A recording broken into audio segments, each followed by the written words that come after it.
اس وقت ہمارا قرآن پاک کا سیشن ہوتا تھا. انہوں نے خود، یعنی ہم مسجد بھی جاتے تھے، قاری صاحب بھی گھر پہ رکھے ہوئے تھے، خود بھی پھر بھی پڑھاتے تھے. تو صبح کے وقت وہ روزانہ سنتے تھے کیا پڑھا ہم نے، اور جہاں کوئی اٹکے اور کہیں کوئی زبر دیر میں غلطی کی ہے کچھ، تو کہتے ابھی پکا نہیں ہے، اب فلاں کو رکھتے ہیں اور وہ پڑھائے گا اور یہ کرے گا. تو 6.5 سال کی عمر میں اس طرح قرآن پاک پورا ہو گیا. اور اس وقت تک ہمیں اسکول نہیں جانے دیا گیا، کہا کہ نہیں، پہلے بنیاد گھر پہ ہو. اس کے بعد یہ تھا کہ جب ہم 6.5 سال کے ہوئے تو اسکول میں تو کوئی بھی پھر نہیں لے رہا، تب جگہ سے دھتکارے گئے کہ اتنے بڑے بچے کو آپ کہاں بٹھا کے رکھے ہوئے تھے اور کیوں نہیں. انہوں نے کہا کہ سب کچھ آتا ہے آپ سن لیں، کیونکہ میری والدہ ہمیں سب چھوٹی چیزیں لکھنا پڑھنا خود سکھایا. تو کہتے جو بچوں کو آتا ہے ان سے ٹیسٹ لے لیں، ان کو آتا ہے. لیکن آپ کو پتا ہے کہ ہمارے ہاں وہ جو انداز ہے وہ، تو اس پہ پھر ہمارے نانیال کا گاؤں تھا، تو وہاں پر میری ماموں کی بیٹیاں جو تھیں وہ ٹیچرز تھیں، اور میری نانی نے اصل میں اسکول کھولا تھا. نانا جو تھے وہ جو سے گاؤں کے چودھری ہوتے ہیں، تو ان کو بھی ایجوکیشن کا بہت تھا، وہ بہت دیندار تھے.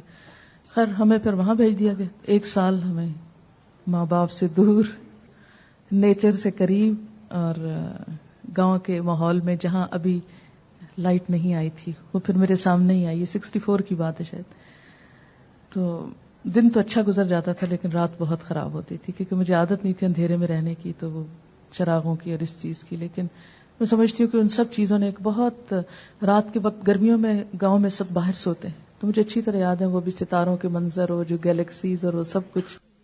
1 سال جو تھا یہ میری زندگی میں بہت اہم تھا، جانوروں کے قریب اور کھیتوں میں اور درختوں کے نیچے اور نہروں میں، اور پتہ نہیں کھیلے بھی خوب، لیکن اس کے ساتھ ساتھ یہ تھا کہ سیکھا بھی بہت کچھ.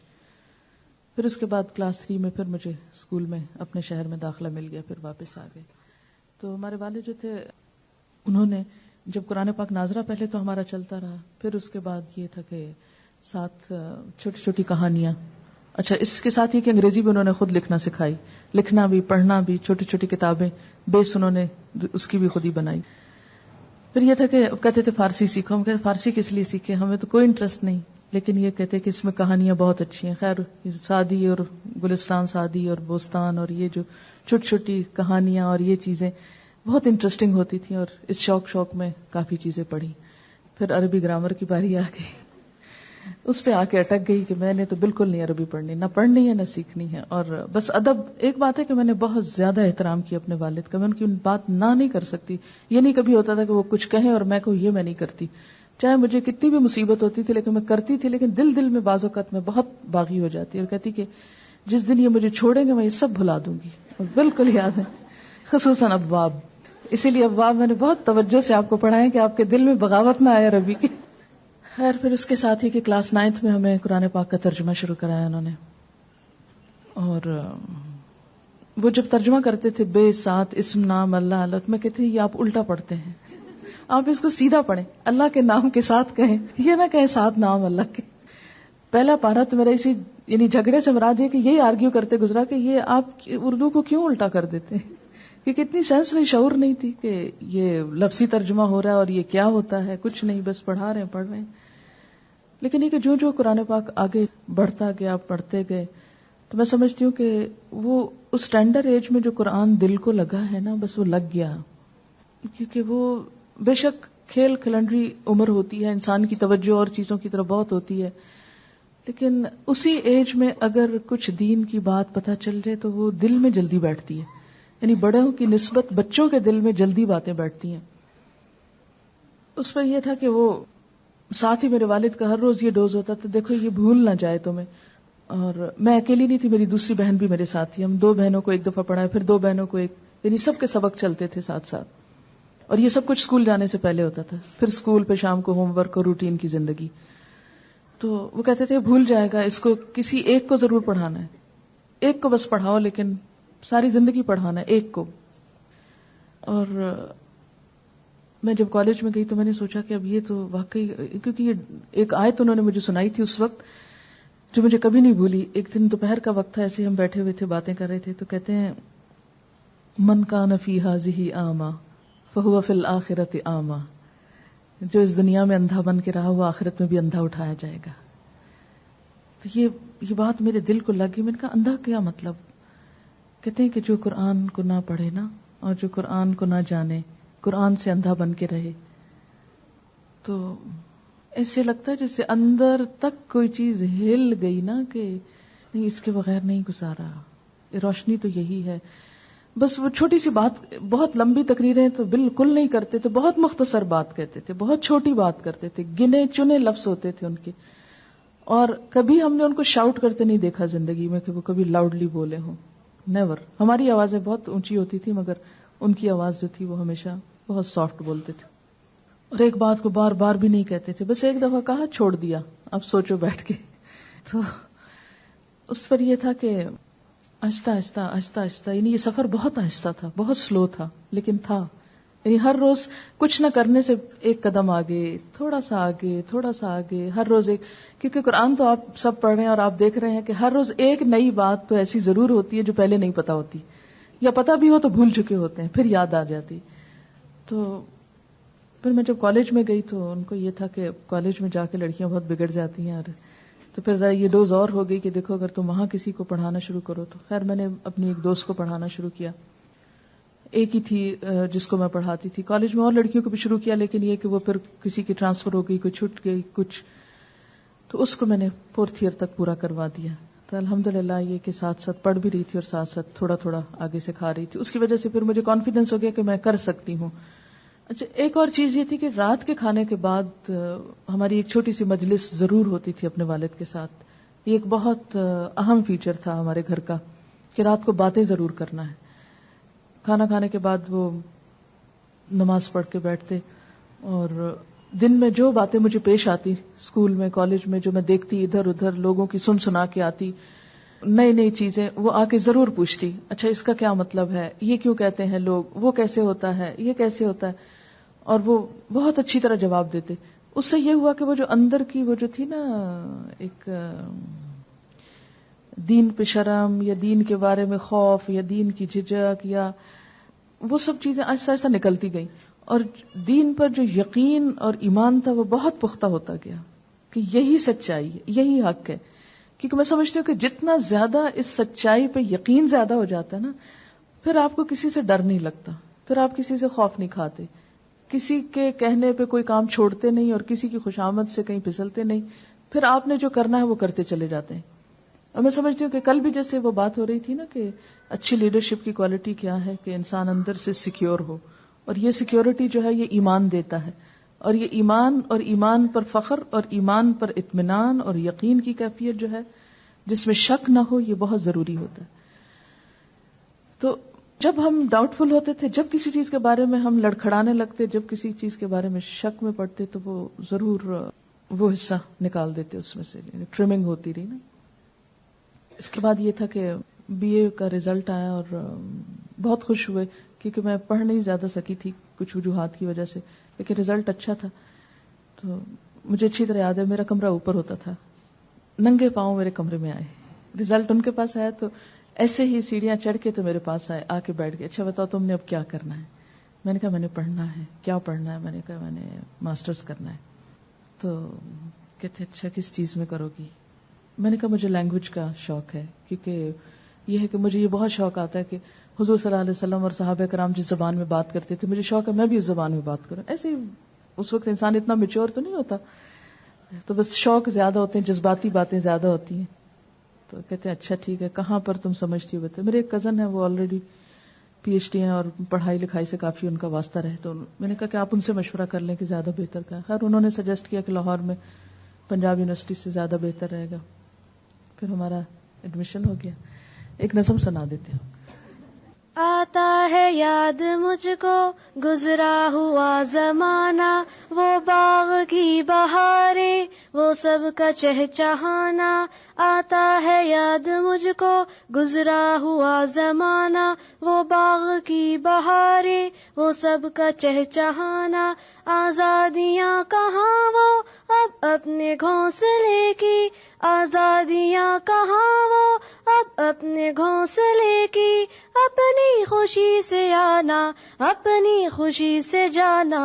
آتا ہے یاد مجھ کو گزرا ہوا زمانہ.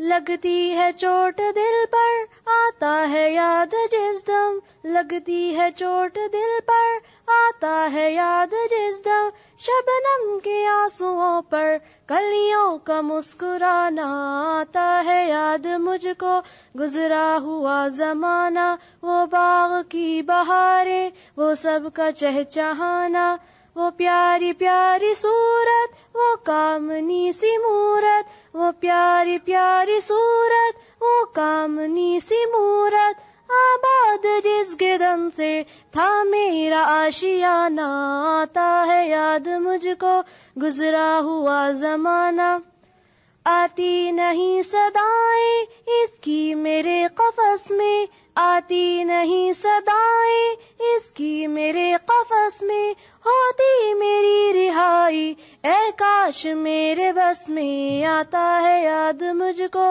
گزرا ہوا زمانہ وہ باغ کی بہاریں وہ سب کا چہچہانا، کیا بد نصیب ہوں میں گھر کو ترس رہا ہوں، کیا بد نصیب ہوں میں گھر کو ترس رہا ہوں، ساتھی تو ہے وطن میں قید میں پڑا ہوں آتا ہے یاد مجھ کو، گزرا ہوا زمانہ، آئی بہار کلیاں پھولوں کی ہنس رہی ہے، آئی بہار کلیاں پھولوں کی ہنس رہی ہے، میں اس اندھیرے گھر میں قسمت کو رو رہا ہوں آتا ہے یاد مجھ کو، گزرا ہوا زمانہ، اس قید کا الہی دکھڑا کسے سناؤں، اس قید کا الہی دکھڑا کسے سناؤں، ڈر ہے یہیں قفس میں غم سے مر نہ جاؤں آتا ہے یاد مجھ کو،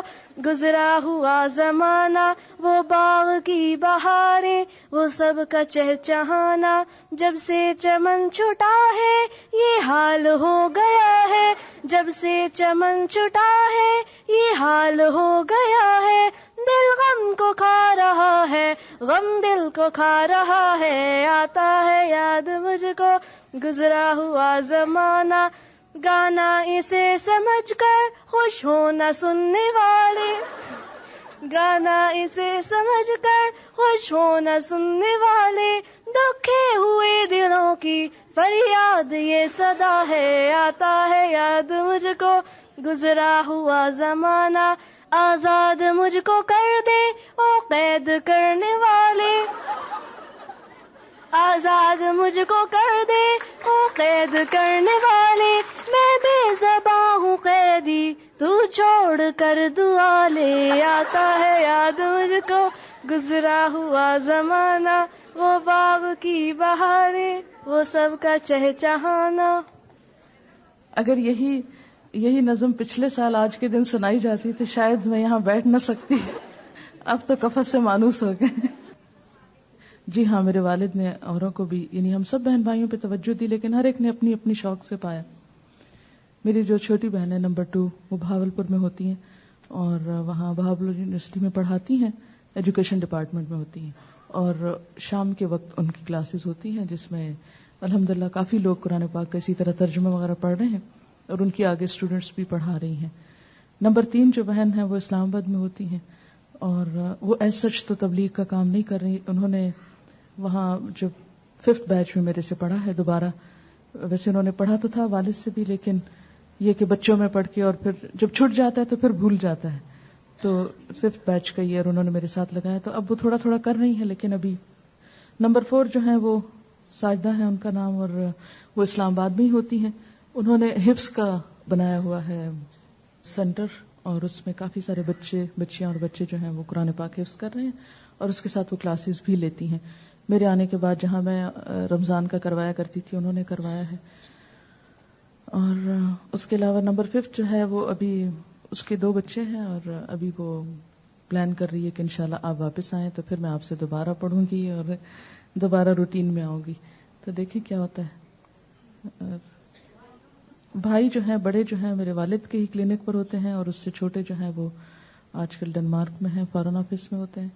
اس سے چھوٹے جو ہیں وہ ٹوینز ہیں، ٹوینز کے ساتھ کے جو دوسرے ہیں، جو ایک جو باہر ہوتے ہیں اور ایک ان کے ساتھ کے وہ کچھ بیمار ہیں، ان کو بچپن میں ان کو فٹس وغیرہ پڑے کچھ، اس کی وجہ سے وہ ایز سچ زیادہ پڑھ نہیں سکے، اور کچھ ابھی بھی کچھ مینٹلی بہت زیادہ فٹ نہیں ہے. اور اس کے بعد جو اگلے جو ہیں وہ اسلام آباد میں ہوتے ہیں، اور اس سے بعد اس سے چھوٹے جو ہیں وہ قائد اعظم یونیورسٹی سے ایم فل کر رہے ہیں. اس سے چھوٹے جو ہیں وہ سرگودا میں دوسرے بھائی کے پاس ہوتے ہیں، ان کے ساتھ کام کرتے ہیں. اور سب سے چھوٹے جو ہیں وہ کئی میں ہوتے ہیں، ابھی میڈیکل کے 5th ایئر میں 4th میں، کیونکہ وہ سال بدل جاتا ہے اور ہمیں ہوش نہیں ہوتی. امی کا ارادہ تھا آنے کا، لیکن گرمی بہت تھی. جب وہ آنا چاہ رہی تھی میں نے کہا ابھی آپ گھبرا جائیں گی بہت، ابھی نہ آئیں. اور اب میں سوچ رہی تھی کہ جب ختم قرآن ہو تو پھر بلاؤں، کیونکہ کسی موقع پہ بلانا ذرا اچھا لگتا ہے. اور ہاسٹل میں جہاں میں رہتی ہوں تو میں اوپر رہتی ہوں، تو ان کی ٹانگوں میں تکلیف ہے کچھ، تو ان کے لیے اوپر آئیں تو نیچے اترنا، نیچے ہوں تو اوپر آنا، پھر مجھے لگے گا کہ میں ان کو بہت تکلیف دے رہی ہوں. وہاں اسلام آباد میں تو اکثر میرے پاس آ کے رہتی تھیں، اور لیکن یہ کہ یہاں تھوڑا سا موسم وغیرہ کا اور کچھ چیزوں کا فرق تھا، تو میں نے کہا ان کو بلا کے شاید ہم ان کی پراپر کیئر نہ کر سکیں، تو اس لیے. لیکن انشاءاللہ میرا ارادہ ہے کہ ختم قرآن پہ ان کو انوائٹ کریں. ایسا ہے کہ میں ابھی کلاس 9th 10th میں تھی، تو ہمارے خاندان میں سید خاندان کے لوگ ہیں تو لڑکیوں کو پڑھاتے نہیں ہیں. میں پہلی لڑکی ہوں جو کلاس 5 کے بعد آگے پڑھی اور پھر آگے تک گئی. یعنی ہمارے ہاں جو ہمارے خاندان میں پیچھے روایات ہیں، ان روایات میں یہ ہے کہ وہ لڑکیوں کا اتنا زیادہ وہ کیئر کرتے ہیں کہ مرد نائی سے سر کے بال بھی نہیں پہلے اترواتے. کہتے ہیں کہ ہماری بچیوں کو کیوں مردوں کے ہاتھ لگے، عورتیں آتی تھیں بال اتارنے. تو بہت زیادہ جیسے سید پیر گھرانوں میں ہوتا ہے، کیونکہ ہمارے جو آبا و اجداد کی کچھ قبریں وغیرہ جہاں بنی، نیک لوگ تھے اللہ کے فضل سے، تو لوگوں نے پھر آپ کو پتا ہے کہ ہمارے ہاں ذرا بھی کسی کی اگر ایسی کوئی چیز مشہور ہو تو عموماً لوگ قبروں پہ پھر شروع کر دیتے ہیں. اسی لیے میرے والد نے وہ علاقہ چھوڑ دیا جہاں پر ان کے آبا و اجداد تھے.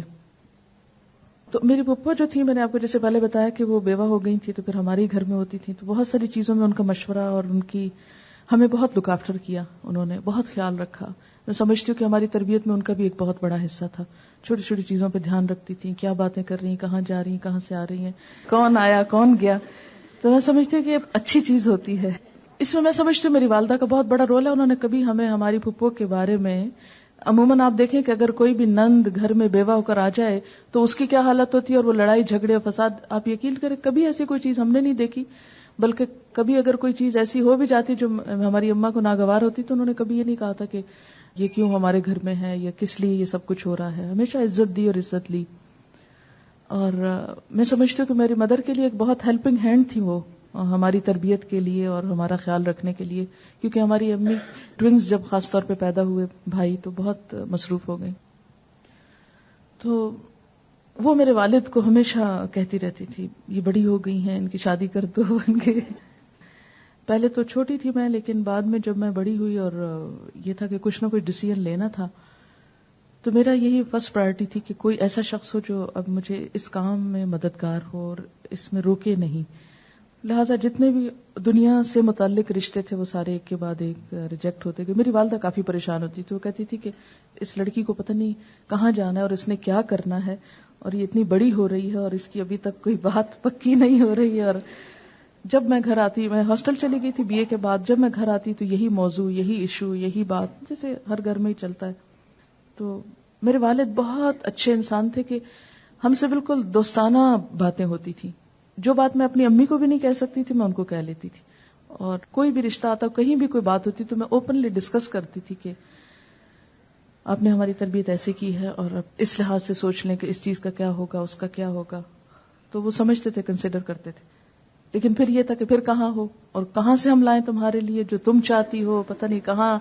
والد نہیں کہتے تھے لیکن اور لوگ، خالائیں اور دوسرے تیسرے، تم بہت مغرور ہو گئی ہو پڑھ لکھ کے، اور اسی لیے تو کہتے ہیں بیٹیوں کو پڑھاؤ نہیں، اور ان کو خوب تانے شانے سننے پڑتے تھے. خیر اس کے بعد یہ ہوا کہ ان کا پروپوزل آیا، اور میرے والد جب دیکھنے کے لیے گئے ان کے ہاں، تو ان کے بھی، ان کے والد، ان کے والد، پھر ان کے والد، یعنی 4-5 نسلوں سے سب ایک کے بعد ایک بہت عالم اور اچھے لوگ تھے.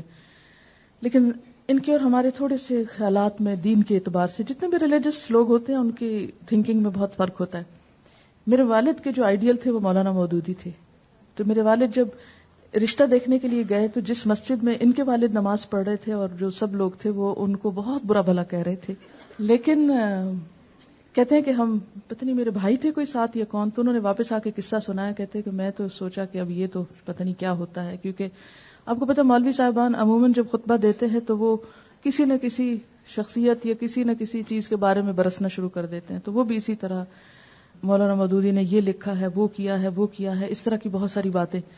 تو لیکن میرے والد الحمدللہ کبھی بھی صرف کسی ایک شخص کی بات سے جج کر کے تو سارے اس ایشو کو، ہم عموماً چھوٹی چھوٹی چیزوں کو جنرلائز کر لیتے ہیں. اگر کسی کے گھر میں گئے ہیں تو کسی ایک بچے نے کچھ کیا تو ہم کہیں یہ سارے ہی ایسے ہیں، جنرلائز کر لیتے ہیں نا بات. تو انہوں نے سوچا کہ اچھا اگر یہ اس طرح ہے تو یہاں سے تو ابھی فوراً ہی نکل چلو، لیکن نہیں، انہوں نے کچھ نہیں. خیر میرے سسر سے ان کی ملاقات ہوئی، بات چیت ہوئی، ان کے لائبریری دیکھی، ان کی ساری بیک گراؤنڈ ہسٹری وغیرہ دیکھی تو بہت مطمئن ہوئے. کہنے لگے کہ جو میں چاہتا تھا کہ وہ ہے. تو الحمدللہ ہماری شادی ہو گئی، اور دنیاوی اعتبار سے وہ سب کچھ نہیں تھا جو عموماً لڑکیاں دیکھتی ہیں یا والدین دیکھتے ہیں، لیکن دینی اعتبار سے الحمدللہ بہت ہی اچھا. بلکہ میں کبھی بیٹھتی ہوں تو میں سوچتی ہوں کہ میری تھنکنگ ڈیولپ کرنے میں، مجھے سپورٹ کرنے میں، مجھے ایک لائن پہ لگانے میں میرے شوہر کا بہت بڑا ہاتھ ہے. یقین مانے کبھی میں تنہائی میں بیٹھ کے شکر کے آنسوں سے روتی ہوں. میں کہتی ہوں یا اللہ اگر میری شادی یہاں نہ ہوتی اور کہیں اور ہوتی، پتہ نہیں میں کہاں بھٹکتی. کیونکہ میرے شوہر نے مجھے بہت اپنی سوچ کو درست کرنے میں بہت مدد دی، بہت میرا ساتھ دیا. میں دین کے بارے میں بہت اگریسو قسم کی تھی، بہت جذباتی باتیں کرتی تھی اور تھوڑی انقلابی سوچوں والی تھی. انہوں نے مجھے کول ڈاؤن کر دیا کہ نہیں، یہ طریقہ نہیں، یہ جس طرح دینی رہنما ہمارے کر رہے ہیں اس طریقے پہ نہیں کام کرنا، ایسے نہیں کرنا. یعنی جہاں جہاں میں سمجھتی ہوں کہ میری بہت خامیاں تھیں، انہوں نے ان سب چیزوں کو کافی سیدھے رستے پہ لگایا. اور شروع میں تو بعض اوقات میں جھگڑ پڑتی تھی کہ آپ کیوں ایسے سوچتے ہیں اور یہ فلاں ایسے ہے اور اس طرح ہم نہیں یہ کر سکتے. لیکن یہ تھا کہ آگے سے بہت کچھ کہتے نہیں تھے، خاموشی سن لیتے تھے. ہماری اکثر جو بھی ہمارے کلیشز ہوئے ہیں وہ ریلیجس معاملوں میں ہوئے، دنیا کے معاملوں میں، کیونکہ نہ دنیا کی مجھے پرواہ ہے نہ ان کو پرواہ ہے. الحمدللہ اس معاملے میں ہم دونوں کی سوچ بہت ایک جیسی ہے. کل کی بالکل فکر نہیں ہوتی، ہم دونوں کو ہی نہیں ہوتی. کل کیا ہوگا، کہاں رہیں گے، کیا کھائیں گے، کیسے کریں گے، نیور. تو اس لحاظ سے تو بہت ہماری ہم آہنگی تھی. لیکن آپ دیکھیں کہ کہیں بھی دو ڈفرنٹ بیک گراؤنڈ کے ریلیجس لوگ اگر اکٹھے بیٹھے تو ان کے درمیان ضرور وہ ہوگی. تو اللہ کا شکر ہے کہ جہاں میری بات درست ہوتی تھی وہ مان لیتے تھے. یعنی درست سے مراد ہے کہ جسے ہم دونوں مل کے سمجھوتا کر لیتے. جہاں ان کی میں سمجھتی تھی. اور ایک بات یہ ہے کہ ہم دونوں جب خصوصاً پی ایچ ڈی کرنے کے لیے گئے تو اس چیز سے بہت ہو کہ کسی بھی چیز کی اگر دلیل مل جائے نا تو ہم اپنی پچھلی سب کچھ چھوڑ دیں گے. میں بھی چھوڑ دوں گی، وہ بھی چھوڑ دیں گے. جو بھی چیز دلیل کے ساتھ مل گئی، اس چیز نے ہمیں بہت مدد دی. پھر اس سے زیادہ ہمیں فائدہ دیا ہمارے ایک استاد تھے سیرین، جو آپ نے دیکھے تھے، شیخ سعید صاحب. آپ کے کورس کے شروع میں جب شیرٹن میں کلاسز ہو رہی تھی تو وہ آئے تھے. ان کی ویڈیوز بھی ہیں میرے پاس. آج میں چاہ رہی تھی کہ میں لے آؤں اور میں کچھ حصے آپ کو دکھاؤں جب ہم ان سے پڑھتے تھے، لیکن وہ اتفاق سے یہ تھا کہ وی سی آر وغیرہ کا کوئی پراپر ارینجمنٹ نہیں تھا، اس لیے رہ گیا. لیکن کسی وقت انشاءاللہ آپ کو پھر دکھائیں گے. تو یہ میں سمجھتی ہوں کہ میری بہت زیادہ خوش قسمتی ہے کہ مجھے استاد اچھے ملے. اور چونکہ میرے شوہر ساتھ تھے اس لیے میں سمجھتی ہوں کہ یہ ایک اور خوش قسمتی کی بات تھی کہ مجھے کسی بھی آدمی سے یا عورت سے جا کے پڑھنے میں مشکل نہیں پیش آتی تھی. کیونکہ اگر کسی بھی آدمی کے پاس جانا ہوتا تو ہم دونوں اکٹھے چلے جاتے اور جتنی بھی دیر بیٹھنا ہے، دن کو بیٹھنا ہے، رات کو بیٹھنا ہے. مجھے اچھی طرح یاد ہے شیخ سعید صاحب کے پاس ہم رات کے 2-3 بجے تک بھی ہماری یعنی سیشن چلتے تھے گفتگو کے پی ایچ ڈی کے دوران. کیونکہ ہوتا یہ تھا کہ یہ مانچسٹر میں تھے، ہم گلاسکو میں تھے. تو جو پی ایچ ڈی کر رہے تھے تو بیچ میں جہاں کہیں اٹکتے، جہاں کہیں کوئی مشکل ہوتی، جہاں کہیں یہ سمجھ میں نہیں آتی کہ صحیح بات کیا ہے، تو ہم ویکینڈ پہ بھی چلے جاتے تھے بعض اوقات. لیکن یہ کہ کوئی بھی چھٹیاں ہوتی تو ہمارے کوئی رشتے دار تو وہاں ایسا نہیں تھے تو ہم فوراً 3 گھنٹے کی ڈرائیو تھی وہاں سے چلے جاتے. اور شیخ صاحب اتنے اچھے انسان ہیں، اتنے اچھے انسان کی زندگی میں نے اتنے اچھے انسان کم ہی دیکھے ہیں. اپنے خیالات کے اعتبار سے، اپنے اخلاق کے اعتبار سے، اپنے عمل کے اعتبار سے، کہ اگر ہم بیٹھے ہیں اور ہم پوچھنا چاہ رہے ہیں اور وہ تھک بھی گئے ہیں تو انہوں نے کبھی اکتاہٹ کا اظہار نہیں کیا اور ہمارے شوق کو دیکھتے ہوئے بتاتے چلے جاتے، پڑھاتے چلے جاتے. ان کی بہت بڑی لائبریری ہے وہاں مانچسٹر میں. اور ہمیں کتابوں کی اکثر ضرورت ہوتی تھی. گلاسکو یونیورسٹی میں بھی الحمدللہ اسلام کے بارے میں عربی، انگریزی، اردو میں بہت کتابیں ہیں، لیکن جو کمی بیشی رہ جاتی پھر وہ وہاں جا کر ان کی لائبریری میں ہم پوری کرتے. اور میں جب ماسٹرز کر رہی تھی تو ہمارے ایک استاد تھے ڈاکٹر ظہور احمد اظہر، بہت ہی اچھے انسان تھے بہت. اور کبھی اللہ کرے کراچی آئے تو میں ان کو ضرور کلاس میں، اسلام آباد میں تو ایک آدھ دفعہ آئے تو میں نے اپنی اسٹوڈنٹ سے ملوایا تھا. جی آرٹیکلز بھی لکھتے ہیں، ٹیلی ویژن پہ بھی آتے ہیں، بہت زبان کے ماہر ہیں. اور بیسیکلی یہ جو میرا لہجہ ہے عربی سٹائل میں، یہ ان کی بہت توجہ تھی اس پر. جب کوئی بھی شخص عربی بولتا اور اردو سٹائل میں یا انگریزی سٹائل میں تو ڈسکریج کرتے ہو، کہتے ہیں کہ ہر زبان کو اس کے اپنے انداز میں بولو. اور کلاس میں پروننسیشن کے ٹھیک کرانے میں وہ کبھی معاف نہیں کرتے تھے، غلط بولتے تھے تو فوری اصلاح ہوتی تھی. اور یہ جو 10 دفعہ سبق یاد کرنے والا قصہ ہے یہ بھی انہی سے ہی چلا ہے کہ انہوں نے ہمیں عربی اس طرح ہی سکھائی تھی کہ کسی بھی دوسری لینگویج کو جب تک آپ بہت دفعہ آپ بولیں گے نہیں، پڑھیں گے نہیں، آپ نہیں سیکھ سکتے. وہ بہت انکریج کرتے تھے کہ تم میں ٹیلنٹ ہے، تم پی ایچ ڈی کرو، تم آگے پڑھو. اور مجھے خود بھی شوق تھا. تو الحمدللہ جب ہم پی ایچ ڈی کے لیے گئے، یہ تھا کہ میں نے وہاں پر اپنا ماسٹرز میں ٹاپ کیا تھا، لیکن میں سمجھتی تھی شاید میں کلاس میں ہی ٹاپ کیا. 1-2 سال کے بعد پتہ چلا میں نے فیکلٹی میں ٹاپ کیا تھا اور میرے لیے میرٹ اسکالرشپ ہے. تو اس پر انہوں نے کہا کہ کہیں بھی ایڈمیشن لو. میں نے ازہر یونیورسٹی اور عرب یونیورسٹیز میں اپلائی کیا. آپ یقین کریں کہ کہیں سے جواب تک نہیں آیا. اتنی بے حسی. اس کے بعد ڈاکٹر محمود احمد غازی جو آج کل ریلیجس افیئرس کے منسٹر ہیں، تو یہ ہماری یونیورسٹی میں ہی ہوتے تھے. تو ان کے پاس ہم گئے، انہوں نے بہت انکریج کیا. اس طرح اب لے کر ہم کو بیٹھے جیسے کسی بچے کا ہاتھ پکڑ کے ایک ایک سٹیپ سکھاتے ہیں کہ آپ کو یوں کرنا ہوگا، پھر یوں کرنا ہوگا، یوں کرنا. انہوں نے ہمیں کہا کہ عرب دنیا میں جانے کی بجائے آپ لوگ یورپ کی طرف جائیں، کیونکہ وہاں جو پڑھنے کا انداز ہے، طریقہ کار ہے، میتھڈالوجی ہے، جس طرح نئی دنیا کام کر رہی ہے وہ سب وہاں جا کے سیکھو. عرب دنیا میں تو کسی وقت بھی چلے جاؤ گے، جب ڈگری ہوگی تو کہیں بھی جا سکتے ہو، پھر نہیں مشکل ہوگی، لیکن یہ کہ ڈگری وہاں سے کرو. خیر ہمیں بڑی حیرت ہوئی کہ ہم اسلام میں ڈگری کریں گے اور وہاں سے کیسے جا کے کریں گے. انہوں نے پھر سب ہمیں بیک گراؤنڈ بتائی کہ وہاں تو 400-500 سال سے یونیورسٹیز میں اسلام کے بارے میں شعبے قائم ہیں، مسلسل پڑھا جا رہا ہے، کام ہو رہا ہے. تو دیکھو کہ وہ کیا کہتے ہیں، کیونکہ ہمارا نیا ذہن وہاں سے انفلوئنسڈ ہے. تو اگر اپنے نئے ذہن سے مراد یہ کہ ینگر جنریشن کو اگر اسلام کی طرف لانا ہے تو جب تک ان کا طریقہ نہیں سیکھو گے اس کو تم اپروچ نہیں کر سکو گے. اور یہ بات واقعی سمجھ میں آئی کہ یہ ضروری ہے. خیر ہم نے وہاں پر اپلائی کیا. آپ یقین کریں ہم برٹش کونسل گئے اسلام آباد میں، وہاں جا کے سب یونیورسٹیز کی معلومات لی، کہاں کہاں کیا شعبہ ہے. پھر پلٹ کر آئے ان ٹیچرز کے بعد جو وہاں جا چکے تھے، پھر انہوں نے کہا یہ یونیورسٹیز اچھی ہیں، ان سب میں ہم نے اپلائی کیا. پہلا جواب جو تھا وہ گلاسکو یونیورسٹی کا آیا. تو ہم نے پھر ڈیسیژن لینا تھا فوری، کیونکہ اس کے بعد یہ تھا کہ بچے بڑے ہو جائیں گے اور مشکل ہوگی، تو اسی سال. خیر 85 میں پھر ہم لوگ گئے اور شروع میں جا کے تو بہت مشکل لگا. اس کی وجہ یہ تھی کہ ہمارا یہاں پر نظام تعلیم بالکل کسی اور طرح ہے، وہاں کچھ اور ہے. یہاں سپون فیڈنگ ہوتی ہے، وہاں کام خود کرنا پڑتا ہے. یہاں ایک آدھ کتاب رٹ لی جاتی ہے، وہاں کتابوں پہ کتابیں پڑھنی پڑتی ہیں. یعنی ایون پی ایچ ڈی کا کام شروع کرنے سے پہلے مجھے کئی کتابیں صرف ریڈنگ کرنی پڑی کہ اپنا مائنڈ میک اپ کرنے کے لیے کہ مجھے کرنا کیا ہے. اور پی ایچ ڈی میں کلاسز نہیں ہوتی ہیں سچ کہ استاد بیٹھ کے کتاب کھول کے کوئی ڈکٹیٹ کرا رہا ہے یا پڑھا رہا ہے، یا کچھ ریسرچ ورک ہوتا ہے جو خود ہی کرنا ہوتا ہے.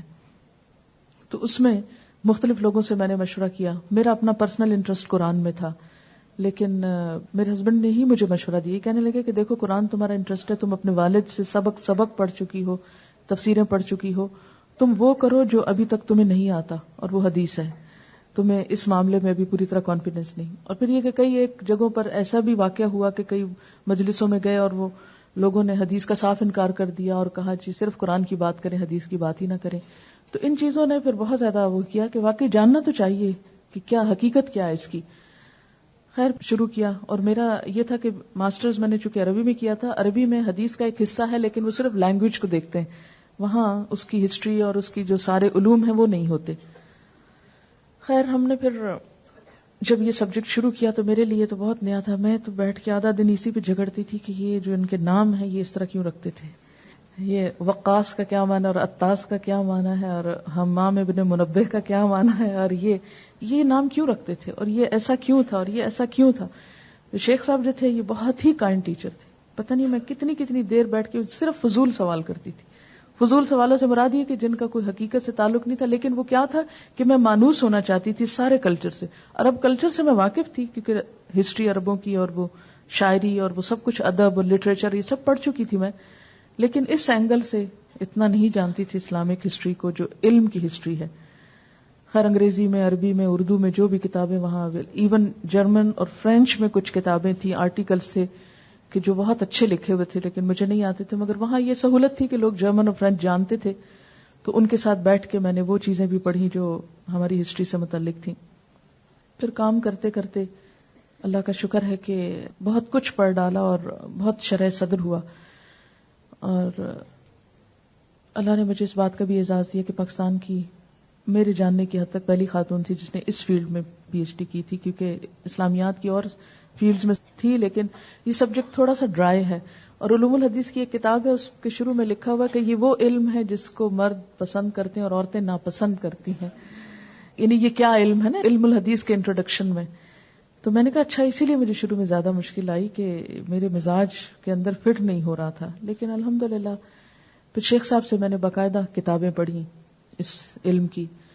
پھر یہ کہ واپس آ کے میرے سسر کافی عالم تھے، ان سے پھر میں نے کچھ چیزیں پڑھی. پہلے بھی تھوڑی بہت کرتی، پہلے اتنی پرواہ نہیں تھی کہ یہ بھی سیکھنے کی چیز ہے، لیکن پھر صحیح معنوں میں شوق پیدا ہوا.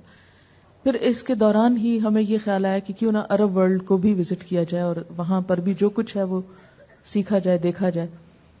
اس کے لیے ترکی میں مسلمانوں کی بہت ساری میراث ہے، بہت پرانی کتابیں ہیں، اتنا کچھ ہے کہ جتنا کسی عرب اسلامی ملک میں نہیں ہے. وہاں کے لیے ویزا لینا یہ ایک بڑا مرحلہ تھا، کیونکہ اسکارف اور حجاب کے ساتھ وہاں کی یونیورسٹیز میں جانا اور وہاں کی لائبریریز میں جانا ایک کافی بڑا مرحلہ تھا. لیکن اللہ نے آسان کیا. ہم تقریباً 1.5 مہینہ وہاں پر رہے، جو کچھ وہاں سے مل سکتا تھا وہ لیا. پھر اس کے بعد سیریا گئے، پھر اس کے بعد جارڈن گئے، پھر اس کے بعد سعودی عرب میں 3 مہینے رہے، پھر اس کے بعد ایجپٹ میں 1 مہینہ رہے. اور یہ سارا وقت جو تھا مسلسل ہم گھر سے باہر، ہوٹلوں میں اور پتہ نہیں ہاسٹلوں میں اور کہاں کہاں. حتیٰ کہ جب میں واپس گئی وایا اٹلی تو میں نے جا کے کہا کہ میں آج کے بعد گھر سے بالکل نہیں نکلوں گی. میں اتنی تھک چکی تھی. تھکنے سے مراد یہ کہ اتنی اکتا چکی تھی اس آرٹیفیشل لائف سے کہ دن کتابوں اور لائبریریوں میں اور راتیں ہوٹلوں میں. اور لیکن اللہ کا کتنا بڑا احسان ہے کہ میرے ہسبینڈ میرے ساتھ تھے. مجھے کسی بات کی فکر نہیں ہوتی تھی کہ میں کسی جھونپڑی میں ہوں یا کسی جگہ پر ہوں، کہیں پر بھی ہوتی تھی. یہ بہت بڑا احسان ہے اللہ کا مجھ پر. خیر بہت مشکل مرحلے بھی آئے، خاص طور پہ پی ایچ ڈی کرنے کے لیے جب ہم گئے تو ہمارے پاس ایک اسکالرشپ تھا، دوسرا ہمیں خود کرنا تھا، اور سب جانتے ہیں کہ کتنی زیادہ فیسیں تھیں. ہمارا ایک پلاٹ تھا، ہم نے جاتے ہوئے وہ بیچا، اور یہ تھا کہ 1 سال کی فیس کا کیا، پھر اور فیس کا الحمدللہ انتظام ہوتا گیا. تو اس میں یہ تھا کہ میں چونکہ بہنوں میں بڑی تھی اور اماں کا یہ ہوتا تھا کہ تم پڑھاؤ بہن بھائیوں کو، چھوٹوں کو. مجھے گھر کے کام بہت کم بلکہ نہ ہونے کے برابر کرنے کا موقع ملا. اس کی وجہ سے مجھے، اور وہاں تو باہر جا کے آپ کو پتا ہے نہ کوئی سرونٹس ہوتے ہیں اور نہ کچھ، سب کچھ خود کرنا ہوتا ہے. جیسی میں ویسے میرے ہسبینڈ، نہ ان کو کچھ پکانا آئے نہ مجھ کو آئے، نہ یہاں سے برتن لے کر گئے. وہاں ہر چیز پاؤنڈز میں ملتی تھی اور وہ پاؤنڈز جو تھے وہ اتنے نہیں تھے کہ وہ سب کچھ خرید سکتے. میں نے سب سے زیادہ اپنا زندگی میں جو غربت کا زمانہ دیکھا ہے وہ اپنی طالب علمی کا یورپ میں دیکھا ہے. اب سوچ نہیں سکتے کہ میں نے، یعنی لوگ تو سمجھتے باہر جا کے معلوم نہیں کیا وارے نیارے ہو جاتے ہیں، لیکن چونکہ ہمیں تو اپنی فیس وغیرہ اور کتابیں اور بس خرچ ہی خرچ تھا. وہاں تو ایک ایک چیز کے اوپر، ہر چیز پہ آپ کو سپینڈ کرنا پڑتا ہے. اور خصوصاً جہاں آپ کے نہ کوئی رشتہ دار ہو نہ کوئی ایسے، کیونکہ میں کسی ایک شخص کو بھی گلاسکو میں نہیں جانتی تھی جب میں وہاں پر گئی. تو یہ تھا کہ برتن دھونے پڑتے تھے تو میرے ہاتھوں کے اوپر وہ سخت لیکوڈ کی وجہ سے الرجی ہو گئی. اور ایک دن میں نے بھول کے پتہ نہیں کچھ پڑھ رہی تھی اور ہنڈیا میں کچھ جلنے لگا تو میں نے جلدی سے ڈھکن ایسے ہی اٹھا لیا. وہ ایسا یہاں پر نشان پڑا کہ کئی دن قلم نہیں پکڑ سکی اور روتی تھی دن رات. کیونکہ ایک تو بچے بھی پیچھے چھوڑ کے گئی تھی، اور دوسرا یہ کہ پڑھائی بہت مشکل تھی، تیسرا یہ تھا کہ ویدر اتنی ٹھنڈ ہوتی تھی کہ امیجن نہیں کر سکتے، اور چوتھا یہ تھا کہ میں پریگننٹ تھی. مجھے پتا نہیں تھا جب میں پاکستان سے گئی ہوں، تیمیہ پیدا ہونے والی تھی. اس کے پورے 8 ماہ بعد، یعنی جس دن ہم گئے اس سے 8 مہینے بعد 4 ویکس کی پریگننسی تھی. مجھے کچھ خبر نہیں تھی. شاید یہاں اگر پتہ چل جاتا تو ہم وہ کینسل کر دیتے کہ 1 سال بعد جائیں گے. تو مجھ سے کچھ کھایا نہیں جاتا تھا. اس فضا میں مجھے عجیب و غریب سمیلز آتی تھی، وہ جو کیمیکلز اور پتہ نہیں کیا کیا. Totally environment change. پورا سال میں اتنا روئی ہوں جو میں پوری زندگی میں شاید نہ روئی ہوں. بہت روئی ہوں. بچوں کے لیے روتی تھی، اپنے والد کے لیے روتی تھی، کیونکہ پہلے یہ ہوتا تھا ذرا سے مجھے کچھ چھینک بھی آتی تھی تو میں ان کو بتاتی تھی کہ مجھ سے یہ ہو گیا. مجھے یاد ہے اچھی طرح میری فرسٹ پریگننسی تھی تو میں اپنے والدین کے پاس تھی. تو اب یقین کریں میرے والد صبح کے وقت انہیں پتا تھا کہ کچھ کھا نہیں رہی تو اپنے ہاتھ سے فروٹ اٹھا کے اور میرے پاس آ کے بیٹھتے اور مجھے خود کھلاتے، اور اتنی زیادہ لاڈ کیے ہوئے تھے. اور وہاں جا کے میں کس حال میں پڑ گئی کہ، اور پھر یہ کہ سب دوست یہاں چھٹ گئے، سب جاننے والے رشتہ دار، وہاں سے فون کالز بھی اتنی مہنگی کہ وہ ہم افورڈ نہیں کر سکتے تھے. یعنی زندگی کا سخت ترین سال جسے آپ کہہ سکتے ہیں، جو بہت ہی آزمائشوں کا تھا. وہ پہلا سال تھا جب میں نے جا کے پی ایچ ڈی کی. یعنی بعض اوقات میں اتنی بھوکی رہتی تھی، مجھے کوئی چیز اچھی نہیں لگتی تھی، یا جو اچھی لگتی تھی وہ خرید نہیں سکتی تھی. اور پھر پڑھنا بھی ہوتا تھا، اور برف باری بہت ہو گئی. جاتے ہی 2 مہینے کے بعد چلنا نہیں آتا تھا برف پر، دھڑام دھڑام گری 2-3 بار. لیکن یہ کہ یہ اللہ کا شکر ہے ایک دن یہ خیال نہیں آیا کہ واپس جائیں. نیور. ایک دن یہ نہیں سوچا. کام کرنا ہے، بس کام کرنا ہے. اب اس دریا کو پار کرنا ہے کسی بھی طرح. تو الحمدللہ یہ کہ پھر اس کے بعد مشکل وقت تھا جب میں نے بہت سفر کیے، بائی روڈ سفر کیے، بائی ایئر کیے، اور کبھی کہیں دن کہیں رات کہیں، اور کتابیں اٹھائی ہوئی، سامان اٹھائے ہوئے. اور پھر جب ہماری فیسیں پوری ہو گئیں تو پھر ہمارے پاس کافی وافر پیسے ہو گئے. اب جتنے بھی پیسے تھے ہمارے پاس، ہم نے صرف کتابیں خریدی، صرف کتابیں خریدی. ایک جیولری کی دکان پہ میں نے نہیں جھانکا، نہ مکہ میں نہ مدینہ میں. آپ کو پتا مدینہ میں کتنی ٹمپٹیشن ہوتی ہے جب آپ نماز پڑھ کے نکلتے ہیں، اس طرح ہر طرف سونا لٹکا ہوا سبزیوں کی طرح نظر آتا ہے تو انسان کا دل چاہتا ہے. لیکن آپ یقین کریں کہ میں نے ایک دکان کے اندر جھانک کے نہیں دیکھا اس 3 مہینے میں. ایک تار بھی نہیں خریدی، ایک کپڑے کی دکان کی طرف نہیں منہ کیا. صرف 2-3 جوڑے تھے جو ساتھ رکھے تو وہی پہنتی وہی دھو لیتی، وہی پہنتی وہی دھو لیتی تھی. اور کوئی ایکسٹرا چیز کچھ نہیں، صرف کتابیں خریدتے اور پیک کر کے پاکستان بھیج دیتے. کتابیں خریدتے، کچھ انگلینڈ بھیج دیتے، کچھ پاکستان بھیج دیتے. پھر اس کے بعد الحمدللہ یہ کہ آہستہ آہستہ پھر ختم ہو گئی. اللہ کا شکر ہے بہت اچھی طرح. اور اس دوران کبھی بھی یہ نہیں کیا کہ آج یہ فائدہ اٹھانا ہے تو یہاں دین قربان کر دو، اور یہاں حجاب اتار دو، اور یہاں اس سے کچھ تعریف چاہنے کے لیے اس کی مرضی کا کام کر دو. میں نے شاید پہلے بھی بتایا کہ جب میں پہلے دن گئی تھی تو ہمارے سپروائزر نے ہینڈ شیک کیا تھا، ہاتھ ملایا تھا، تو میں نے سوری کر لیا. تو مجھے بالکل کچھ اندازہ نہیں تھا اس کلچر کا کہ کیا ہوگا، لیکن دین پر کبھی کمپرومائز. اسی طرح پارٹیز وغیرہ ہوتی، شراب چلتی، سب کچھ ہوتی، لیکن میں نہیں جاتی تھی کیونکہ ہمارے اس سب کا وہ حصہ نہیں تھا. بچوں کے ساتھ کیا کیا؟ ہاں، بچوں کا یہ تھا کہ مریم اس وقت 3.25 سال کی تھی جب میں گئی ہوں باہر پڑھنے کے لیے، اور اسما جو تھی وہ تقریباً 1.25 سال کی تھی. تو مجھے سب سے زیادہ فکر یہ تھی کہ مجھے کیا کرنا ہے. میں نے سوچا ساتھ لے جاتی ہوں، پھر میں سوچوں کہ وہاں کا ماحول کیسا ہوگا، پڑھوں گی کیسے، مجھے خود بھی کچھ پتا نہیں. میں نے اپنے والد سے ذکر کیا کہ میں کیا کروں گی ان کے ساتھ، ان کو کہاں چھوڑوں، کیسے چھوڑوں. اچھا، مجھے انکریج کرنے میں ان کا بڑا ہاتھ تھا، کہتے تھے کہ پڑھو. خیر جب میں جانے لگی تو میں نے کہا کہ ان کی تربیت کا کیا ہوگا. کہتے تمہاری تربیت کس نے کی تھی، کس کے پاس چھوڑ کے جا رہی، ہمارے پاس چھوڑ کے جا رہی. اگر ہم نے تمہاری تربیت کی تو ان کی بھی ہو جائے گی. تو یہ جملہ مجھے کبھی نہیں بھولتا ان کا کہ تمہاری تربیت کس نے کی تھی.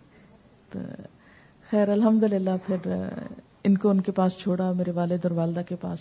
اس سے پہلے بھی میری والدہ آتی ہوتی تھی ہمارے پاس، اور یہ بچے بہت مانوس تھے. تو اللہ کا شکر ہے کہ کوئی مشکل نہیں. پھر کچھ عرصے کے بعد مریم کو میں لے کر گئی، 6-7 مہینے اس کو وہاں رکھا، اس کا دل ہی نہیں لگا وہاں، اور پھر اس کو واپس لے آئی. پھر تیمیہ وہاں پیدا ہوئی، اس کو کچھ عرصہ رکھا وہاں 10 مہینے. تو ایک دن میں شیخ صاحب سے پڑھ رہی تھی اور تیمیہ کو اس جگہ بٹھایا ہوا تھا، اور یہ چوں چوں کر رہی تھی، تو میں اس کو ایسے ایسے کر رہی تھی اور ان سے سوال کر رہی تھی. مجھے بہت ڈانٹا انہوں نے، اگر تم نے پڑھنا ہے تو اس کو پاکستان چھوڑ کر آؤ. میں نے کہا اتنے ظالم استاد ہیں یہ. تو کہتے ہیں تمہیں اس سے زیادہ لاڈ ہے، وہ تمہاری بیٹیاں نہیں جن کو چھوڑا ہوا ہے، جہاں ان کو چھوڑا ہوا ہے اس کو بھی چھوڑ، اگر تم پڑھنا چاہتی تو چھوڑ کر آؤ. اتنا میں روئی، اس کو پیار کروں اور روؤں اور پیار کروں اور روؤں. کہ سال رو رو کے تو اللہ تعالیٰ نے یہ دی ہے اور پھر اب اس کو بھی چھوڑ دو، یہ کیسے ہو سکتا ہے، میں نہیں چھوڑ سکتی. پھر ادریس صاحب نے مجھے سمجھایا، دیکھو اگر تم نے کام ختم کرنا ہے نا اور پیچھے والیوں کو بھی دیکھنا ہے تو اس کو پھر چھوڑنا پڑے گا. خیر پھر میں پاکستان خود لے کر آئی اس کو، پھر امی کے پاس چھوڑا. میری والدہ کی بہت قربانی ہے. کسی کے بچے کو ایک دن رکھنا بھی کتنا مشکل ہوتا ہے. 4 سال انہوں نے میرے بچوں کو رکھا. یہ انہوں نے، اور کبھی انہوں نے احسان نہیں اس پہ جتایا کہ ہم نے تمہارے بچوں کو رکھا یا کچھ. اور ہمارے حالات ایسے نہیں تھے کہ وہاں سے ان کو کچھ بھیجتے اور وہ ان کو لک آفٹر کرتے. خود سے خرچ کرنا ان پہ، خود سے خیال کرنا ہر ایک چیز کا، اسکولوں میں داخل کرا اور ہر بات کا بہت. کیونکہ ایک بات تھی کہ میرے والد ہمیشہ یہ کہتے تھے کہ آپ لوگوں کو پال کے ہم نے کوئی احسان نہیں کیا، ہم نے اللہ کی طرف سے ایک ذمہ داری پوری کی. ہم اپنے بچوں سے بھی کوئی توقع نہیں رکھتے کہ وہ ہمارے لیے کچھ کریں.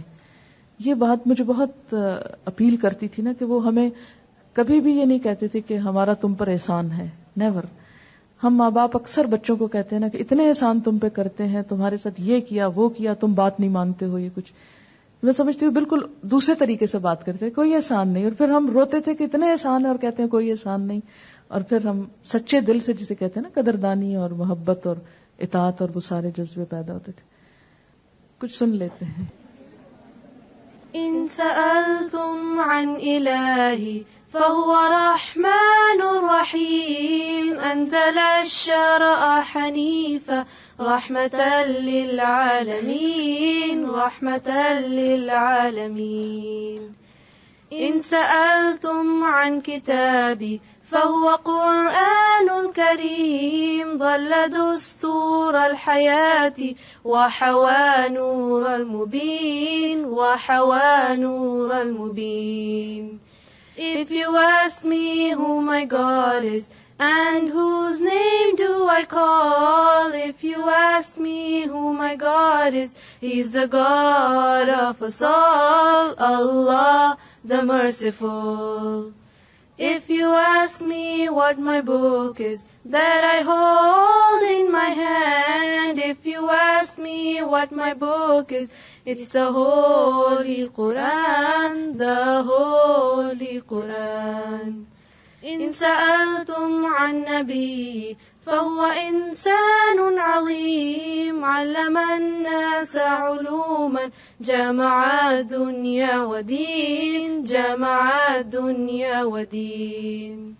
إن سألتم عن عدوي فهو شيطان رجيم خائن يدعو لكفر ويعين المعتدين ويعين المعتدين.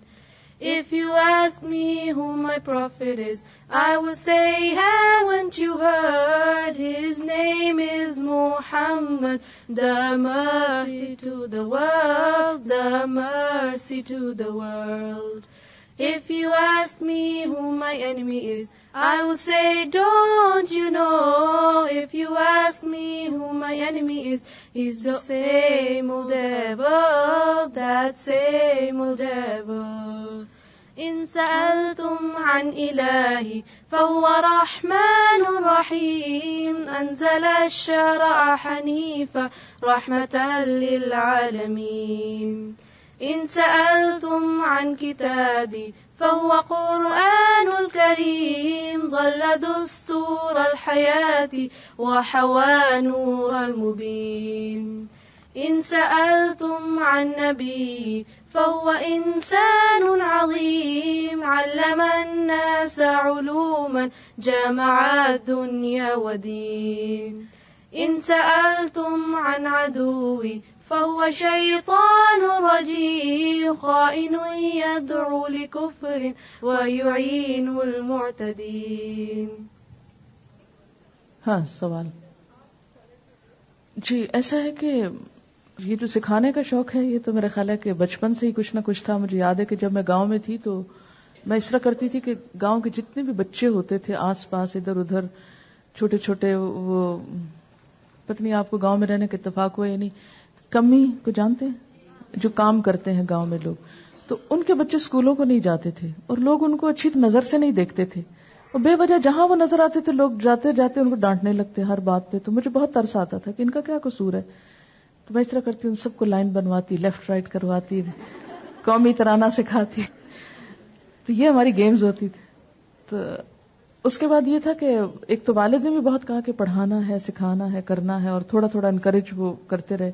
یونیورسٹی میں جب میں گئی, پنجاب یونیورسٹی میں, تو وہاں بھی میں تھوڑا تھوڑا سکھانا شروع کی, اور پھر یہ تو پلانز میں تھا کہ سکھانا ہے, لیکن طریقہ کیا ہوگا, اس کی شکل کیا ہوگی, وہ لوگ کون ہوں گے, وہ یہ کچھ پتا نہیں, یہ اللہ ہی کو پتا ہے.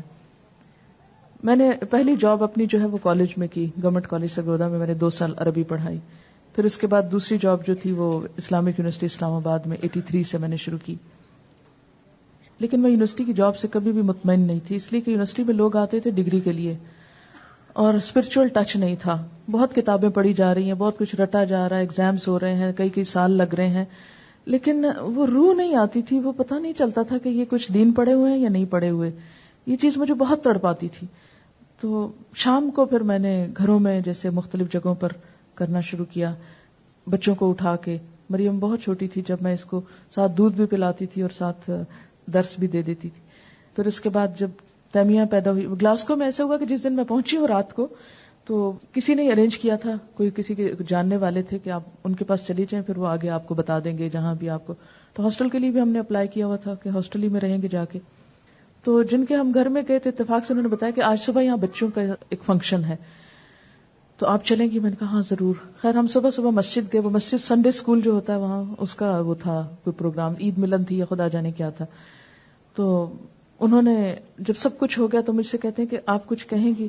میں نے کہا ٹھیک ہے. تو انہوں نے میرا انٹروڈکشن کرا, یہ پاکستان سے ایک اسٹوڈنٹ آئی ہیں تو یہ کچھ بتانا چاہتی ہیں.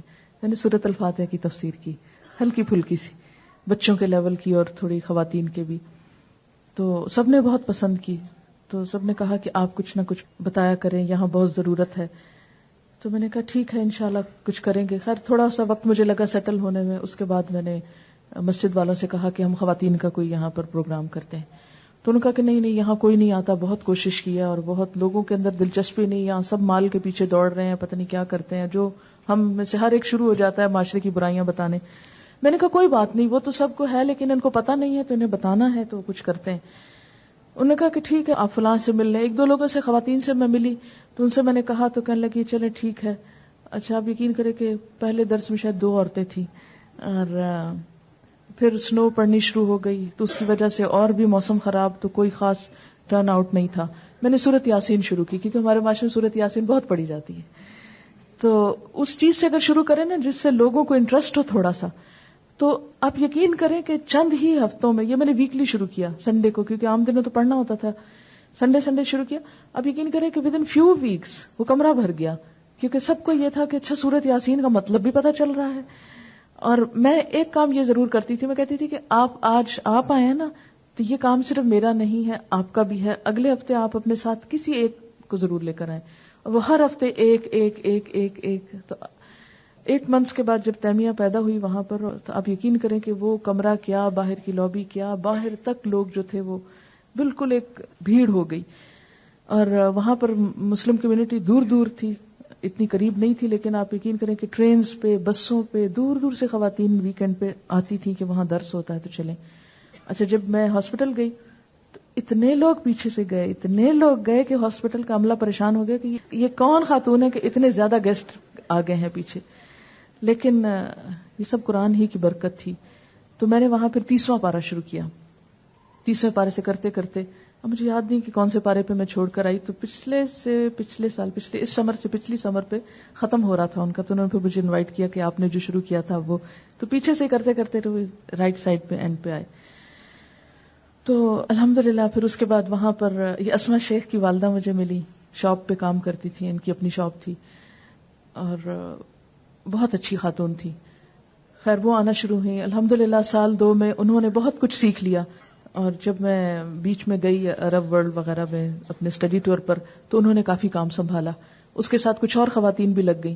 تو جب میں پاکستان واپس آئی تو الحمدللہ پورا کام ان لوگوں نے سنبھال لیا, کوئی مشکل نہیں پیش آئی کہ یہ کہا جائے. وہ مجھے بہت زیادہ انسسٹ کرتے تھے کہ آپ دونوں, جب ہماری پی ایچ ڈی ہوئی تو بہت لوگ ہم سے ملنے کے لیے آئے. کچھ لوگوں نے ہم سے یہ کہا کہ فلاں جگہ ایک سینٹر ہم بنا رہے ہیں تو آپ رہ جائیں, تو آپ اس کو چلائیں اور یہ کریں. لیکن پتہ نہیں, یقین کریں کہ میرے دل میں یہی تھا کہ میں اپنے وطن واپس لوٹوں اور جا کے ان لوگوں کو بتاؤں کہ جن بیچاروں کے پاس نہ دنیا ہے نہ دین ہے. ہمیشہ یہ تڑپ ہوتی تھی کہ نہیں میں نے نہیں رہنا. مجھے اچھی طرح یاد ہے کہ ہیتھرو میں جب میرا سامان جا رہا تھا ان ہو رہا تھا تو میری ایک دوست ہے بہت اچھی, وہ دوست بھی بہت اتفاق سے یوں بنی کہ میں کلاس لے رہی تھی تو بالکل ایسی اسٹریٹ سے گزر رہی تھی, نہ سر پہ کچھ نہ بالکل جیسے ایک آدمیوں والے سٹائل میں. تو کہتی یہاں کیا یہ لوگ کیوں اندر جا رہے ہیں, کیا ہوتا ہے یہاں؟ انہوں نے کہا کہ یہاں درس ہوتا ہے نا. کہتی اچھا میں دیکھ سکتی ہوں, میں اندر آؤں, کچھ کہیں گے؟ تو انہوں نے کہا نہیں کچھ نہیں کہتی ہوں, وہ آجو. خیر وہ اندر آئی تو پتہ نہیں کسی نے ان کو کپڑا پکڑا, انہوں نے سر پہ رکھا, بیٹھ کے سنا. تو وہ پہلا ہی درس سننا تھا کہ بہت ان میں شوق لگ گیا. پھر بعد میں لڑکیوں کا جو گروپ تھا وہ میں ان کے حوالے کر کے آئی. خیر ہیتھرو پر بھی پکڑ پکڑ کے آپ پچھتائیں گی, آپ نہ جائیں. 4 سال رہنا کسی کمیونٹی میں, اور اس طرح کے آپ یقین کریں کہ مجھے بہت زیادہ محبت ہو گئی ان لوگوں سے. بہت مشکل تھا نکلنا, لیکن اندر خدا جانے کیا تڑپ تھی نا, اندر نہیں چین پاتا تھا کہ نہیں یہاں نہیں رہنا, واپس جانا ہے. میں سمجھتی ہوں اگر میری جگہ کوئی اور کسی کو بھی یہ آفر ہوتی تو یہ اللہ کی طرف سے تھا. میرے اندر بھی جو تھا وہ خدا کی طرف سے کچھ لگا ہوا تھا کہ مجھے جانا چاہیے, ورنہ اس زندگی کا جب انسان عادی ہو جاتا ہے نا تو پھر یہاں آنا بھی مشکل لگتا ہے. ایک ایک چیز کے لیے کہ دودھ خالص نہیں, اور چیزیں جو ہیں ان میں ملاوٹ ہے, اور دوائیاں ٹھیک نہیں, اور ہسپتالوں کا انتظام درست نہیں, اور اس اعتبار سے ظاہر ہے ترقی یافتہ علاقے بہت آرام دہ زندگی ہو جاتی ہے, اور جب کہ پتہ بھی چل جائے کہ رہنا کیسے. شروع میں تو طریقہ نہیں آتا تھا اس لیے مشکل تھی. خیر ہم واپس آئے اور اسلام آباد میں آ کے تو پھر اسی طرح نئے سے آپ یقین کریں کہ ان 4 سالوں میں یوں لگے اسلام آباد اجنبی ہو گیا ہے. چند لوگ جو جانتے تھے معلوم نہیں وہ کہاں گئے. یونیورسٹی کی جو اسٹوڈنٹس, بیسیکلی میرا زیادہ تعلق اسٹوڈنٹس کے ساتھ تھا, وہ سب ڈگریاں لے کے گھروں کو چلی گئیں. اب بالکل ایک زیرو سے پھر نئی زندگی شروع کرنی تھی. تو پھر میں نے جہاں جا کر ہی اپنی ہمسائی سے بات کی کہ کیوں نہ ہم کچھ نہ کچھ شروع کرتے ہیں. ہم دونوں ایک ایک گھر میں جا کے دروازہ نوک کیے. کوئی لوگ تو ہم دروازہ دیکھ کے ہی بند کر لیتے کہ یہ پردے والی کون عورت آ گئی ہے, اور پتہ نہیں ڈاکو آ گئے کیا ہو گیا, اور کہتے کہ نہیں جی ہے ہی نہیں. اچھا خیر الحمدللہ 2-4 عورتیں 10 عورتیں کچھ نکلی باہر. پھر ان کے ذریعے ہم نے اوروں کو بلایا, کرتے کرتے اپنی اسٹریٹ میں ادھر ادھر ہم نے تھوڑا شروع کیا. پھر اللہ کا شکر ہے کہ ویکلی درس شروع ہوا, پھر اسی طرح ترجمے کی کلاس شروع ہوئی. پھر یہ تھا کہ اتنی ڈیمانڈ بڑھ گئی کہ یہ ہوتا تھا کہ ہر جگہ کیسے میں جاؤں. پھر ہم نے سوچا کہ کیوں نہ 10 لڑکیوں کو میں ٹرین کر دیتی ہوں, اور اسلام آباد کے لیے 10 لڑکیاں بہت ہیں. اگر میرے جیسے 10 لوگ اور درس دیں گے تو ساری ضرورت پوری ہو جائے گی. خیر جہاں ہم رہتے تھے تو اس کا اوپر والے حصے میں ہم نے سوچا کہ یہ 3 کمرے ہیں, ہم ہاسٹل بناتے ہیں, ہر کمرے میں 3 لڑکیاں رہیں گی. ایسے شیخ چلی کے پلان کرتے کرتے, اور یہاں کلاس ہوگی, صبح میں یونیورسٹی جاؤں گی, شام میں ان کو پڑھاؤں گی, اور 1 سال بعد قرآن ختم ہو جائے گا, اور پھر میں ان کو اپنے ساتھ لے جایا کروں گی, اور ان کو میں پھیلا دوں گی اسلام آباد میں. لیکن یہ کہ اللہ کا شکر ہے بہت اچھے اچھے لوگ ملے ساتھ جنہوں نے بہت کوآپریٹ کیا.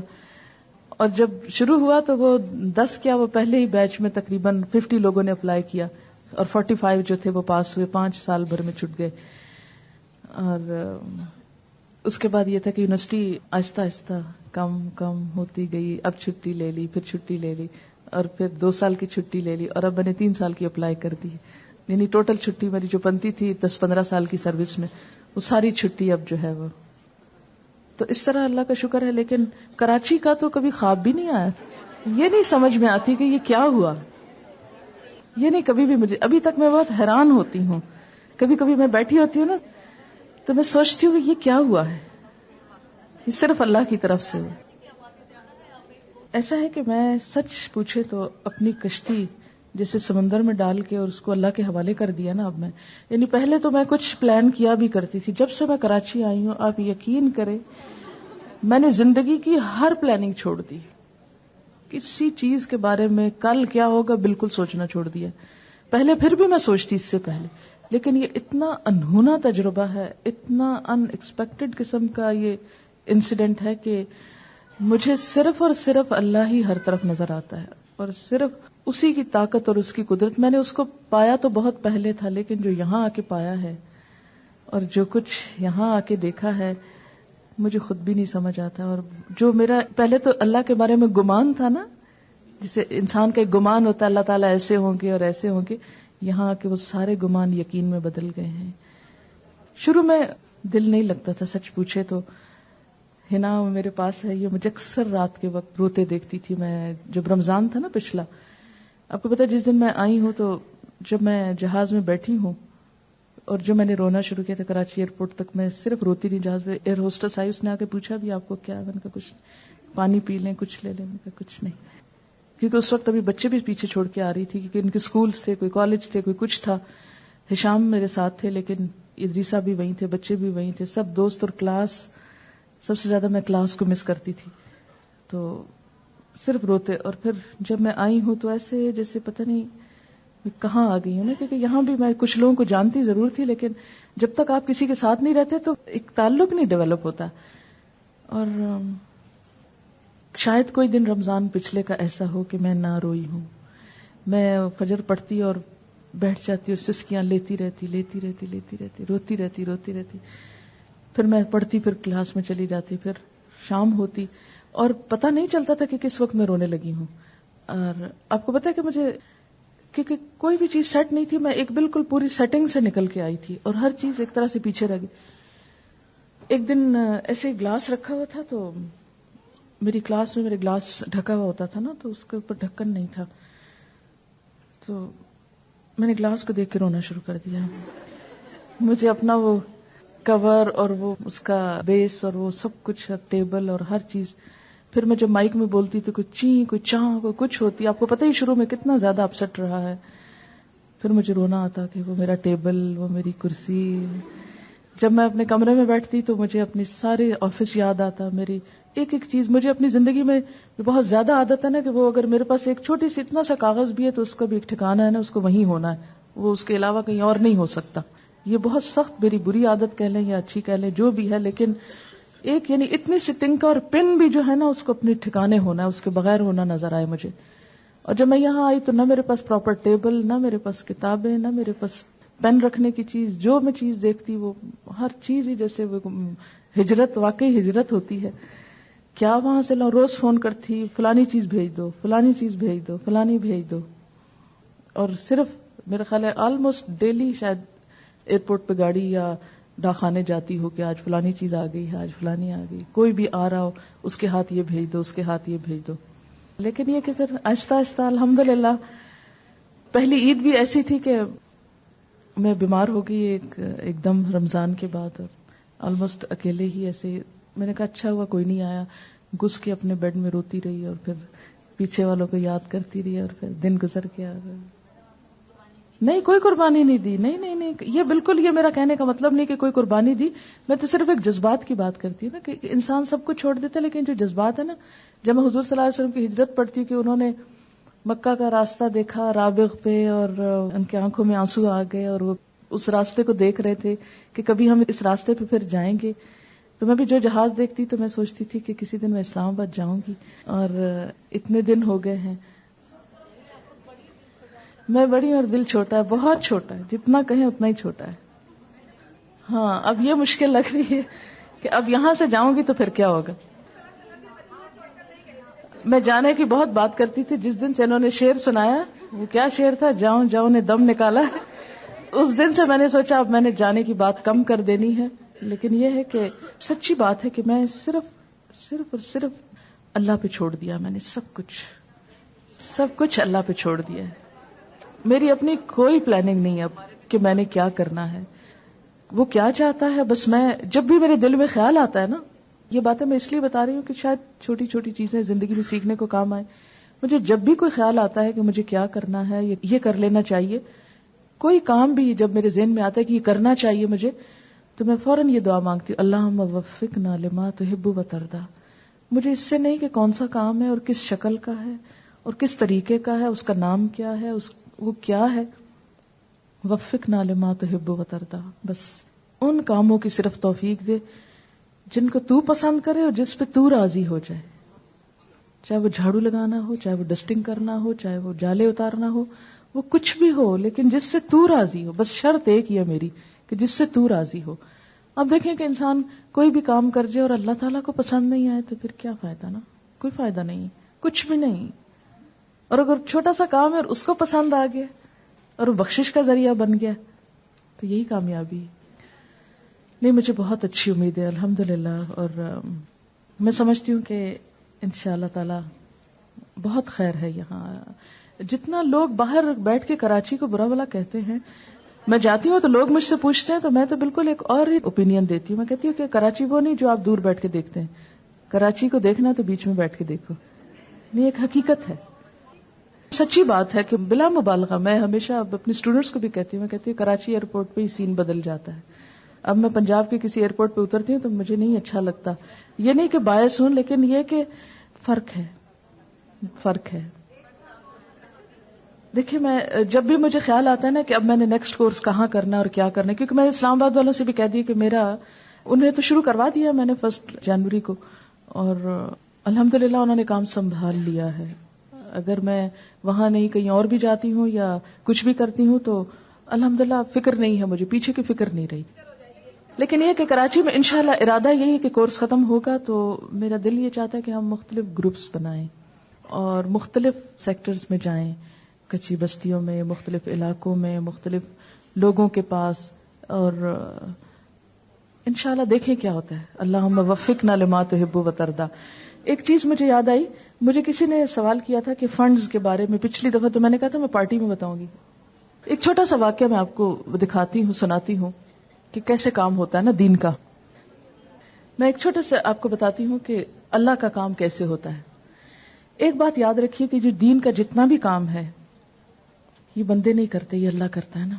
آپ جتنا بھروسہ بڑھا دیں نا اللہ پہ, اتنی مدد زیادہ آئے گی, اتنے رستے زیادہ کھلیں گے. بس یہ جو یقین کی کیفیت ہے اس کا پیدا ہونا ضروری ہے. پچھلے دنوں میں ملتان گئی تھی, یاد ہوگا آپ کو. وہاں پر خاتون کافی عرصے سے کیسٹ سے کچھ کر رہی ہیں, انہوں نے آگے بھی دی, بانٹی, سب کچھ کیا. تو یہ مجھے ایک فیکس آئی ملتان سے جنوری 5 کو. یہ فیکس ہے, جنوری 5 اوپر ڈیٹ پڑی ہوئی ہے.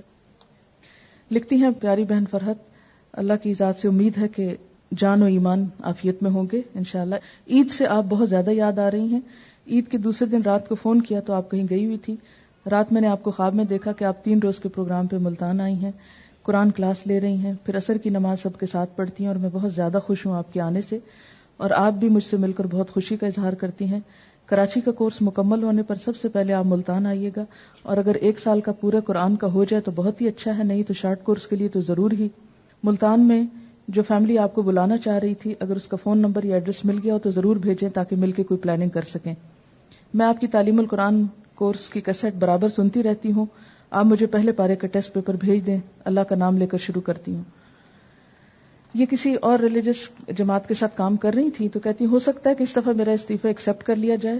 اب مجھے آپ کی تربیت اور آپ کی زیادہ سے زیادہ توجہ کی ضرورت ہوگی. بس میں یہ چاہتی ہوں کہ مجھے وہ ماحول مل جائے اور میری تربیت ایسی ہو جائے کہ میرے لیے اللہ کے ہر حکم پر سر جھکانا آسان ہو جائے, اور میرا دل ہر وقت اس کی یاد میں مصروف رہے اور اس کی محبت حاصل ہو جائے. یہ سب کچھ کرنے والی تو اللہ کی ذات ہے, ہماری تو صرف دعائیں اور تمنائیں ہیں. اس کے لیے کچھ ٹوٹی پھوٹی کوششیں. جواب ضرور دیجیے گا. والسلام. آخری 5 پاروں کی کیسٹ تیار ہوں تو وہ بھی بھجوا دیجیے گا, اور اس کے علاوہ کراچی کی کلاس کی ریکارڈنگ بھی بھیج دیجیے. اچھا, یہ 5 جنوری کو آیا ہے. یہ رہتی ہیں ملتان گلگشت کالونی میں. یہ ایک اور میل آئی ہے مجھے لاہور سے, اور اس پہ ڈیٹ پڑی ہوئی ہے 10 جنوری کی. لاہور برانچ چلا رہی ہیں سمینہ, ان کی ایک اسٹوڈنٹ ہے. ان اسٹوڈنٹ کے جو ماموں ہیں انہوں نے یہ خط لکھا ہے. السلام علیکم, امید ہے آپ بخیریت ہوں گی. کل آپ سے فون پر ملتان میں الہدیٰ کی برانچ کھولنے کے متعلق بات ہوئی, جس کی تفصیلی تحریر آپ کے گوش گزار کر رہا ہوں. میرے ایک عزیز کے بھائی کی ملتان میں گلگشت کالونی میں تقریباً 21 مرلے میں ایک مکان ہے. یہ وہی علاقہ ہے جہاں یہ خاتون رہتی, جو کہ بے اولاد فوت ہو گیا. اب وراثت میں 2 بھائی اور ایک بیوہ ہے. بیوہ بھی فوت ہو چکی. دونوں بھائی بھی 80 اور 84 سال کی عمر کے ہیں. وہ سب چاہتے ہیں کہ اپنا حصہ وقف کر دیں, اور یہ وہ فوری طور پہ کرنا چاہتے ہیں. اگر آپ اپنی برانچ کھولنے کا ارادہ رکھتی ہوں تو اپنا وہ حصہ 3/4 آپ کے ادارے کو وقف کرنے کو تیار ہیں. اب رہ گیا 1/4 حصہ.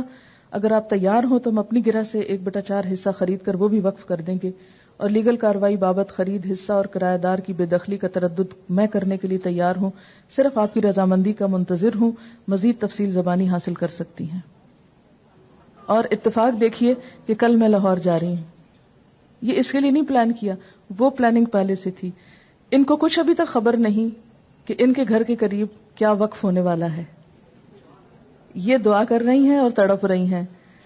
یہ سوچ رہے ہیں کہ ہم کسی دینی ادارے کو جگہ دے دیں کہ صدقہ جاریہ ہو جائے، اور اللہ تعالیٰ مجھ سے پلان کرا رہا ہے کہ اس دھند میں لاہور جاؤ اور ان سے جا کے ملو۔ اب ان کی میٹنگ سنڈے کو رکھی ہے ہم نے وہاں الہدا میں، یہ جنہوں نے یہ فیکس بھیجی ہے، کیونکہ یہ ساری قانونی کارروائی جو ہے، اب اگر یہ مکان الہدا کے لیے وقف ہو جاتا ہے، وہاں ایک ہاسٹل اور وہ سب جگہ جو ہے وہ تیار ہو جائے گی انشاءاللہ۔ اور اگر کوئی شارٹ کورس کرانے کے لیے میں نکلتی ہوں تو میرے سسرال بھی اتفاق سے ملتان میں ہے، لیکن وہ ذرا اور جگہ پر رہتے ہیں، تو میں صرف یہ بتانا چاہتی ہوں کہ اللہ کے کام کیسے ہوتے ہیں۔ اس میں بتائیے ان کے اندر کوئی پلاننگ انہوں نے کی ہوئی ہے کہ کیا کرنا ہے؟ ان کے پاس کوئی پلاننگ نہیں۔ ان کو پتا ہے کہ یہ چلائے گا کون؟ کوئی پتا نہیں۔ مجھے پتا ہے کہ میں نے کیا کرنا ہے، مجھے کوئی پتا نہیں، لیکن کام اس طرح ہوتے ہیں۔ یہاں بھی جب میں آ رہی تھی، مسز باقی مجھے بار بار کہتی تھی کہ آپ آئیں، اور یہاں اتنی کروڑوں کی آبادی اور وہاں آپ اسلام آباد چھوٹے سے اس کو لے کے بیٹھی ہوئی ہیں، بس آپ آ جائیں، بہت ابھارتی تھی مجھے۔ اس کے بعد یہ ہوا کہ زرینہ آپا کی ملاقات ہوئی الہدا کی کسی بچی سے، تو انہوں نے کوئی سمر کورس کے بارے میں معلومات لی، تو انہوں نے کہا کہ وہ تو خود کراچی آ رہی ہیں، تو انہوں نے کہا کہ اچھا اگر آ رہی ہیں تو کہاں رہیں گی؟ انہوں نے کہا کہ ابھی تو کچھ بھی پلان نہیں، اور باقی ہمیں کچھ پتہ نہیں ہم نے کہاں رہنا۔ مسز باقی نے کہا تھا آپ ہمارے گھر رہیے، اور وہ ارینجمنٹ کر رہی تھی رہنے کے لیے، لیکن میں نے اسے کہا کہ ہاسٹل بھی ساتھ ہوگا، بچیاں بھی ہوں گی، تو وہ سب کچھ آپ کے گھر میں ممکن نہیں۔ خیر انہوں نے کہا کہ ہم کوئی اور گھر ساتھ کرائے پر لیں گے، اور وہ گھر دیکھے بھی جا رہے تھے کہ اتنے میں ادھر سے فون چلا گیا کہ اگر آپ آ رہے ہیں تو سال کے لیے ہمارے گھر میں رہیں گے۔ تو آپ خود سوچئے، اب لوگ پوچھتے ہیں اچھا یہ یہودی ایجنٹ ان کو وہ کر رہے ہیں، پتہ نہیں کیا کیا وہ اسپانسر کر رہے ہیں، اور اس طرح کی، کیونکہ لوگوں کو یہ یقین سمجھ میں نہیں آتا کہ یہ ہوتا کیسے ہے۔ مجھے اچھی طرح یاد ہے کہ رمضان کا شاید دوسرا دن تھا، دوسرا سپارہ تھا، تو ان ایکسپیکٹڈلی کراؤڈ زیادہ تھا، اور وہ بعد میں ایک کے بعد ایک سوال کر رہے پوچھتے پوچھتے جو میں پوچھ چکی، تو میں نے اپنی بچیوں سے کہا، میں نے کہا کہ میں ذرا سے ایک طرف بیٹھنے لگی ہوں، شاید گاڑی کا انتظار تھے کچھ، اب میرے پاس کسی کو آنے نہیں دینا تاکہ میں ذرا سی ہوش میں آ جاؤں۔ اتنے میں بیٹھی تو مسز حسین جو ہیں جن کا یہ میٹرو ہے، تو وہ دوسری طرف سے آئیں، کہتی ہیں آپ سے بات کرنی ہے۔ میں نے کہا اگر آپ شام کو جہاں تراویح ہوتی وہاں پر آ جائیں تو وہیں بات کر لیں گے۔ کہتی اچھا ٹھیک ہے۔ وہاں پر آئیں تو کہتی ہیں کہ میں نے کچھ پیسے رکھے ہوئے تھے، میں اسلام آباد میں 2-3 دفعہ گئی ہوں، میں بڑی بڑی دیر بیٹھ کے آئی ہوں اور کوئی آپ سے ملواتا نہیں ہے، اور سب کہتے ہیں کہ وہ وہاں درس پہ گئی ہیں، وہاں گئی ہیں، تو اب آپ یہاں آئی ہیں تو ہمارا فرض بنتا ہے کہ آپ کے ہاتھ بازو بنے، اور آپ کچھ یہ ڈونیشن ہے اور آپ اس کو جس چاہیں کام پہ لگائیں، اور بتائیں اور آپ کو کیا چاہیے۔ میں نے کہا مجھے یہ بات اتنی جلدی سمجھ نہیں آتی ہوتی کہ مجھے کیا چاہیے کیا نہیں۔ خیر میں نے سوچ کے کہا کہ ہمیں کلاس کے لیے کوئی جگہ چاہیے ہوگی، لیکن میں یہاں کچھ بھی نہیں جانتی، ابھی تو مجھے نہیں پتا کہتے کتنی جگہ چاہیے۔ میں نے کہا مجھے یہ بھی نہیں پتا کہ کتنی چاہیے، کیونکہ پتہ نہیں کلاس کتنی بنتی ہے کتنی نہیں بنتی، کیونکہ انیشلی تو میں صرف رمضان کے لیے پہلے میں نے پلان کیا تھا، لیکن پھر بعد میں بہت سے لوگوں نے کہا کہ آپ ساتھ اگر کورس بھی کر لیں تو بہتر ہوگا۔ خیر کہنے لگی کہ ہمارا ایک اس طرح پلازا ہے تو اس میں کچھ فلورز خالی ہیں اوپر، تو آپ دیکھ لیجئے۔ میں نے کہا اچھا میں دیکھ لوں گی۔ کہنے لگی کہ کس وقت چلیں گی؟ میں نے کہا اچھا میں چلوں گی، کوئی فائنل نہیں کیا، لیکن اگلے دن وہ پھر آ گئی، کہنے لگی کہ آپ چلیں میرے ساتھ رات کا وقت، تو میں نے کہا اچھا میں پھر چلوں گی۔ میں ہمیشہ ٹال مٹول، کیونکہ اور کام اتنے سر پہ ہوتے ہیں کہ مجھے ہر چیز کے لیے سلو ہوں ذرا، تو سوچنے کے لیے وقت چاہیے ہوتا ہے۔ کہنے لگی نہیں آپ ابھی چلیں، آپ ذرا باہر سے دیکھ لیں۔ خیر وہ مجھے سڑک پہ گھما کے جگہ دکھا کے لے گئی، پھر اگلے دن دوپہر کو کلاس کے بعد یہاں لے آئیں۔ میں نے کہا یا اللہ یہ مارکیٹ کے اندر کلاس ہوگی، یہ تو نہیں ہو سکتا، تو بڑا مشکل ہے، کیونکہ ہم تو اسلام آباد میں وہ ویسے ہی بلڈنگ اونچی نہیں دیکھی زیادہ، آس پاس اور زمین پہ چلنے والے لوگ ہیں۔ میں نے کہا یہ تو بڑا مشکل ہوگا۔ خیر انہوں نے کہا نہیں آپ کر لیں، کہنے کہ ہمارے آرکیٹیکٹ وغیرہ ہیں، آپ ان کو صرف اتنا بتا دیں کہ کیا کیا چاہیے ہوگا۔ تو سچی بات ہے یہ انہوں نے ایک ایک قدم پہ پش کیا مجھے، کیونکہ میری مرضی نہیں تھی کچھ بھی۔ تو کہتی کہ ان کا بیٹا 18-19 سال کا، اس کو بلا لیا انہوں نے، کہتی کہ تم نہ سمجھ لو ان سے یہ کیا چاہتی ہیں۔ خیر میں بیٹھی تو میں اب سوچوں اچھا کیا، ان کا اچھا کچھ نہ روم چاہیے ہوں گے گروپ لینے کے لیے، اور کینٹین چاہیے ہوگی، اور کلاس روم چاہیے ہوگا، اور لائبریری چاہیے ہوگی، اور آفس چاہیے ہوگا، اور ریسپشن چاہیے ہوگی، اور ایسے ہی بولتی کہ یہ چاہیے ہوگی یہ چاہیے۔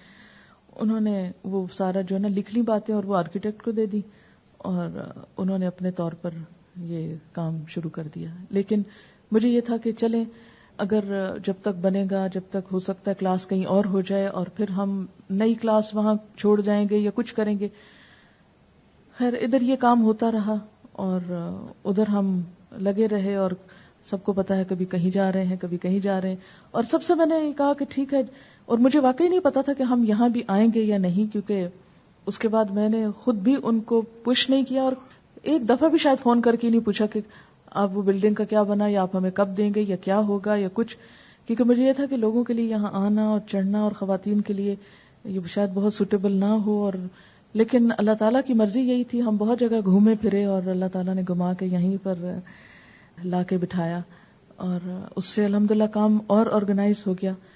اور میں سمجھتی ہوں کہ اور یہ انہوں نے یعنی اپنے ذاتی جسے شوق اور اپنے ذاتی محنت اور یعنی ایک خاتون ہی کا اس کے پیچھے، یعنی ان کے گھر والوں کا اتنا وہ نہیں ہے ساتھ، لیکن ایک خاتون کا ہی ہاتھ ہے اور جسے کہتے ہیں کہ پش ہے. اور تو میں سمجھتی ہوں کہ اگر اللہ کی مرضی ہو تو عورت چاہے کتنی بھی کمزور ہو نا، اگر نیت اچھی ہو اور جذبہ ہو تو اللہ تعالیٰ ضرور کام لے لیتے ہیں. اور وہ وقت تھا جب ہم اس قابل ہو چکے تھے کہ 7 فلور چڑھ سکیں. شاید اس سے پہلے آتے، کیونکہ پہلی جو لفٹ لگی وہ دھوکہ دے گئے، معلوم نہیں کیا ہوا، وہ خراب ہو گئی، پھر اس کے بعد دوبارہ اور وہ سب کچھ. لیکن الحمدللہ کرتے کرتے 20 پارے ہو ہی گئے. جی ہاں، میں نے ان سے کئی دفعہ کہا ہے کہ آپ آئیں. وہ بیچ بیچ میں آتی ہیں اور پیچھے سے بیٹھ کے چلی جاتی ہیں. بلکہ جب یہ ہم شروع کیا تو ہمارا ارادہ یہ تھا کہ پراپر اس کی اوپننگ کریں گے اور بلائیں گے اور آپ سے بات چیت کرائیں گے. ابھی 2-4 دن پہلے میری ملاقات ہوئی ہے تو میں نے ان سے پھر کہا ہے، میں نے کہا آپ آئیں، ہم نے سب سے ملاقات کروانی ہے آپ کی، کیونکہ بیک پہ کس کا ہاتھ ہے. ان کے ہسبینڈ بھی اس دن تھے جب ہم ادریس صاحب، میں نے ادریس صاحب سے کہا جب ادریس صاحب آئے تو میں کو پلیز آپ ان لوگوں سے ایک دفعہ ملیں. تو آپ کسی سے نہیں ملتے اور لوگ سمجھتے ہیں یہ پتہ نہیں عورت کہاں گھر سے نکلی ہوئی ہے اور شاید یہ گھر سے بھاگی ہوئی ہے اور یا یہ کہ کوئی اس کے پیچھے. اور یعنی یہ ساری بیک گراؤنڈ میری اتنی زیادہ تو یہاں لوگوں کو نہیں پتا تھی.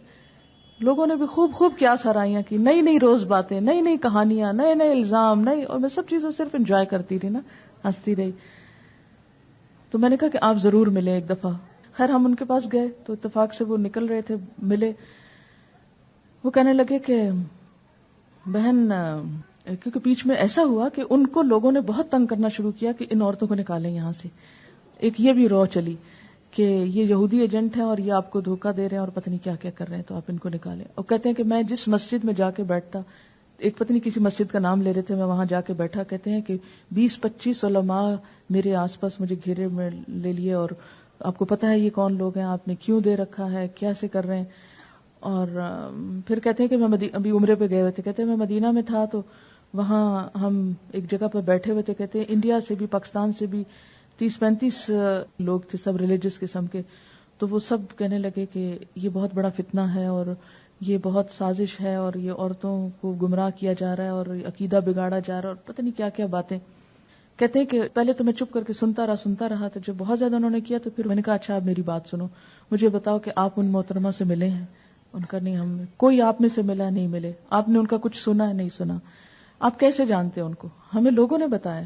تو ان کا کہ سنی سنائی باتوں پہ اتنی بڑی بات نہیں کرتے. کہتے ہیں ان کو فنڈنگ کہاں سے ہو رہی ہے؟ کہتے ہیں اچھا چلو میں بتاتا ہوں تم کو، یہ جو میٹرو ہے نا کلفٹن پہ، یہ فنڈنگ تو میری بیوی کر رہی ہے، یعنی یہ تو اس نے تیار کرایا ہے. تو اور پوچھو، اور کیا پوچھتے ہو؟ کہتے ہیں کہ وہ بہن سارے کے سارے ساکت ہو گئے وہاں اور سب چپ ہو گئے. اور پھر ایک اور پتہ نہیں کسی عالم کا نام لے رہے تھے، انہوں نے کہا کہ تم شکر نہیں کرتے ہو کہ اگر یہ تعلیم کا انتظام عورتوں میں نہیں آج تک کر سکے تو کسی عورت نے کر لیا، تو ہمیں تعاون کرنا چاہیے، نہ کہ ایک غلط قسم کا پروپیگنڈا. لیکن میں یہ سوچ رہی تھی کہ اللہ تعالیٰ خود سے غیب سے کس طرح دفاع بھی کر دیتا ہے نا. تو ادریس صاحب کہنے لگے کہ واقعی آپ نے وہ کام کیا جو ہم نہیں کر سکے، کیونکہ ہم نے کبھی جواب نہیں دیا پلٹ کے لوگوں کو کہ کہاں سے کیا آتا ہے کیا نہیں آتا. لیکن یہ سب سوچیں اس وقت آتی ہیں جب انسان اللہ پہ یقین نہیں کرتا. جو انسان اپنے رب پہ بھروسہ کرتا ہے تو رب غیب سے مدد کرتا ہے، غیب کی مدد آتی. اور میں نے ہنا سے کہا بھی تھا کہ کسی دن تم چند واقعات کا ذکر کرنا جو روز، کیونکہ یہ ہر وقت میرے ساتھ ہوتی ہے، دن رات کو آخری شخص یہ ہوتی ہے کہ جو میرے پاس ہوتی ہے، اور صبح شاید پہلی شکل میں اسی کی دیکھتی ہوں، تو دن رات یہ جانتی ہے. تو اس کو میں اکثر بتاتی رہتی ہوں نا، میں کہتی ہوں ہنا اگر ہم اپنی یہ کرامتیں لکھنے لگے نا تو ہم بہت بڑے پیر بن جائیں، کیونکہ انہیں کرامتوں سے عموماً لوگ، کرامتوں سے مراد یہ کہ ان یوزول قسم کے واقعات، غیب کی مدد. یعنی آپ یقین کریں کہ میں بعض اوقات صرف ایک چیز سوچتی ہوں نا، صرف سوچتی ہوں اور اللہ کے فضل سے وہ ہو جاتی ہے.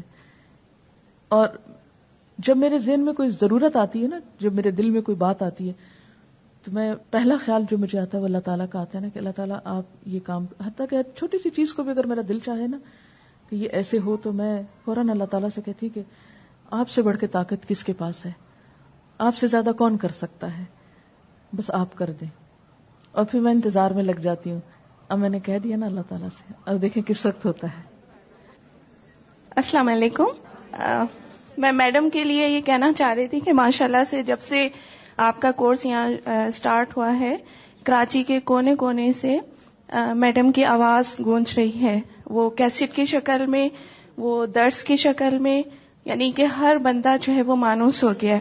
اسی طرح سے کوچ میں ایسے بیٹھے ہوئے تھے وہاں پہ، تو ڈرائیور نے کیسٹ لگایا ہوا میڈم کا، میں تو خوش فرینڈ کر لی کہ دیکھو میڈم فرحت کا کیسٹ. میں نے کہا اچھا انہوں نے کیسے لگوایا، تو وہاں پہ جتنے بھی پیسنجرز بیٹھے ہوئے تھے انہوں نے بہت شوق سے سنا اور باقاعدہ سب نے ایڈریسز لیے میڈم کے کہ ہمیں آپ یہ دیجئے کہ کون خاتون ہے جو اس طرح سے عورتوں کو انہوں نے سدھار دیا.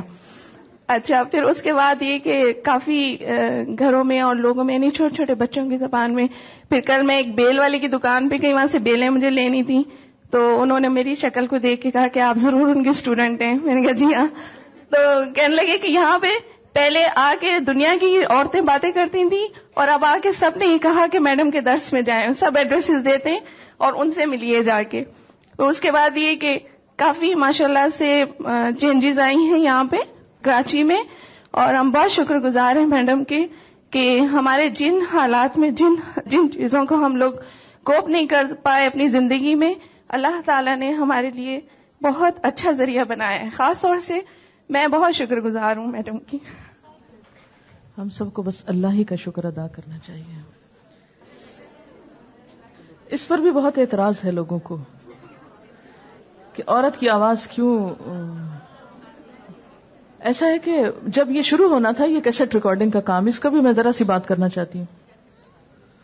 ہوا یہ کہ جب شروع میں نے کام شروع کیا ہے تو اس وقت تو ریکارڈنگ وغیرہ نہیں ہوتی. سب سے پہلے ریکارڈنگ جو کی وہ مسز سلطان نے کی. اسلام آباد میں یہ ہماری جہاں میں رہتی تھی تو بہت قریب رہتی تھی یہ.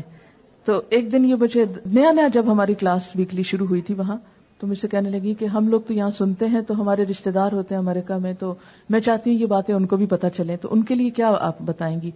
تو میں نے کہا کہ آپ ان کو کیسٹ بھیج دیں، ریکارڈ کر کے بھیج دیں. تو انہوں نے پھر وہ کیے پارے، وہ کہیں رکھے ہوئے بھی ہوں گے میرے پاس کافی. اچھا اب ایسا ہوا کہ انہی دنوں مجھے ٹیلی ویژن سے آفر آئی ایک لیکچر کی. مجھے بہت یہ تھی کہ پتہ نہیں اب یہ عورت کی آواز اور عورت کا اس طرح ٹیلی ویژن پہ بیٹھ کے پڑھانا اور یہ ٹھیک ہے یا نہیں. خیر جب میں خود ریسرچ کر رہی تھی تو حضرت عائشہ کا رول اور کچھ اور خواتین کا جو تاریخ اسلام میں تھا وہ میں پڑھ چکی تھی کہ انہوں نے کس طرح پڑھایا، اور عورت کی آواز کے بارے میں بھی کچھ نہ کچھ جانتی تھی، لیکن اتنا کبھی جس چیز سے ڈائریکٹ واسطہ نہ پڑے تو انسان کو زیادہ ضرورت نہیں پڑتی. خیر میری تو وہی جیسے مولا کی دوڑ مسجد تک، میں چھوٹی بڑی بات جو ہوتی تھی میں فوراً اپنے والد کو فون کرتی اور ان سے پوچھتی کہ آپ مجھے بتائیں کہ مجھے کیا کرنا ہے. خیر ان سے میں نے جب مشورہ لیا تو کہنے لگے کہ دیکھو اتنی تکلیفوں سے جو پڑھایا ہے نا، اسی دن کے لیے پڑھایا تھا کہ تم زیادہ سے زیادہ لوگوں تک دین کا میسج پہنچاؤ. اگر تم ایک معروف طریقے سے بات کرتی ہو تو کہیں بھی یہ نہیں ہے کہ ان باتوں کا پردہ ہے یا اس آواز کا پردہ ہے. اس کے بعد مجھے یہ تھا کہ چونکہ اب میری شادی ہو چکی ہے، والدین کے گھر میں تو والدین کی بات ہوتی ہے، لیکن یہ کہ شادی کے بعد آپ کو سسرال کو بھی اعتماد میں لینا ہے. پھر میں نے اپنے سسر سے بات کی، الحمدللہ انہوں نے بھی انکریج کیا. تو ان دو بڑے بزرگوں کی جو تھی تائید، اور یہ صرف یہ نہیں تھے کہ ایک باپ اور ایک سسر ہے، یہ دونوں عالم بھی تھے، تو ان کی یعنی پرسنلی تائید بھی تھی اور ساتھ علم کے حوالے سے بھی. تو اللہ کا شکر ہے کہ اس کے بعد اطمینان کے ساتھ پھر ریکارڈنگ شروع بھی ہوئی. اور انیشلی تو خواتین ہی کے لیے ہے، اس میں مردوں کے لیے نہیں تھی، لیکن یہ کہ وقت کے ساتھ ساتھ جب ضرورت بڑھتی گئی اور لوگوں کو سمجھ آ گئی، ہوتا یہ تھا کہ جب بھی کسی کے گھر میں کوئی سنتا اور اس کے اندر چینج آتی تو وہ لکھتے. میری اسٹوڈنٹس کے خط بہت زیادہ، فائلوں کی فائلیں بھری ہوئی ہیں جو اپنے ایکسپیرینس بتاتی رہتی ہیں کہ یہ سنا تو یہ فائدہ ہوا، یہ سنا فلاں نے تو یہ ہوا. تو اس پر پھر یہ تھا کہ چلے ٹھیک ہے، اگر واقعی لوگوں کو کچھ فائدہ ہوتا ہے تو سن لیں. اس کے بعد یہ جو عالیہ ریکارڈنگ کرتی ہیں، یہ 2-3 سال پہلے کی بات ہے. ان کی امی نے خواب دیکھا، کہتی ہے بہت لمبا خواب تھا اور اچھا تھا، لیکن اس میں ایک خواب کا ایک حصہ یہ تھا کہ آپ اڑ رہی ہیں اور میں آپ کے ساتھ اڑنے کی کوشش کر رہی ہوں کہ میں بھی ساتھ ہی جاؤں. تو اس وقت ہنس کے یہ بات ٹال دی. اس رمضان میں جب ریکارڈنگ ہو رہی تھی اور ریڈیو پہ جا رہا تھا، اور عالیہ کو آپ کو معلوم ہے کہ دن رات اس نے بیٹھ کے ایڈیٹنگ کی ہے، میں کتنا کھانستی بیچ میں، کتنے غلط باتیں بول جاتی، پھر وہ صحیح ہوتی.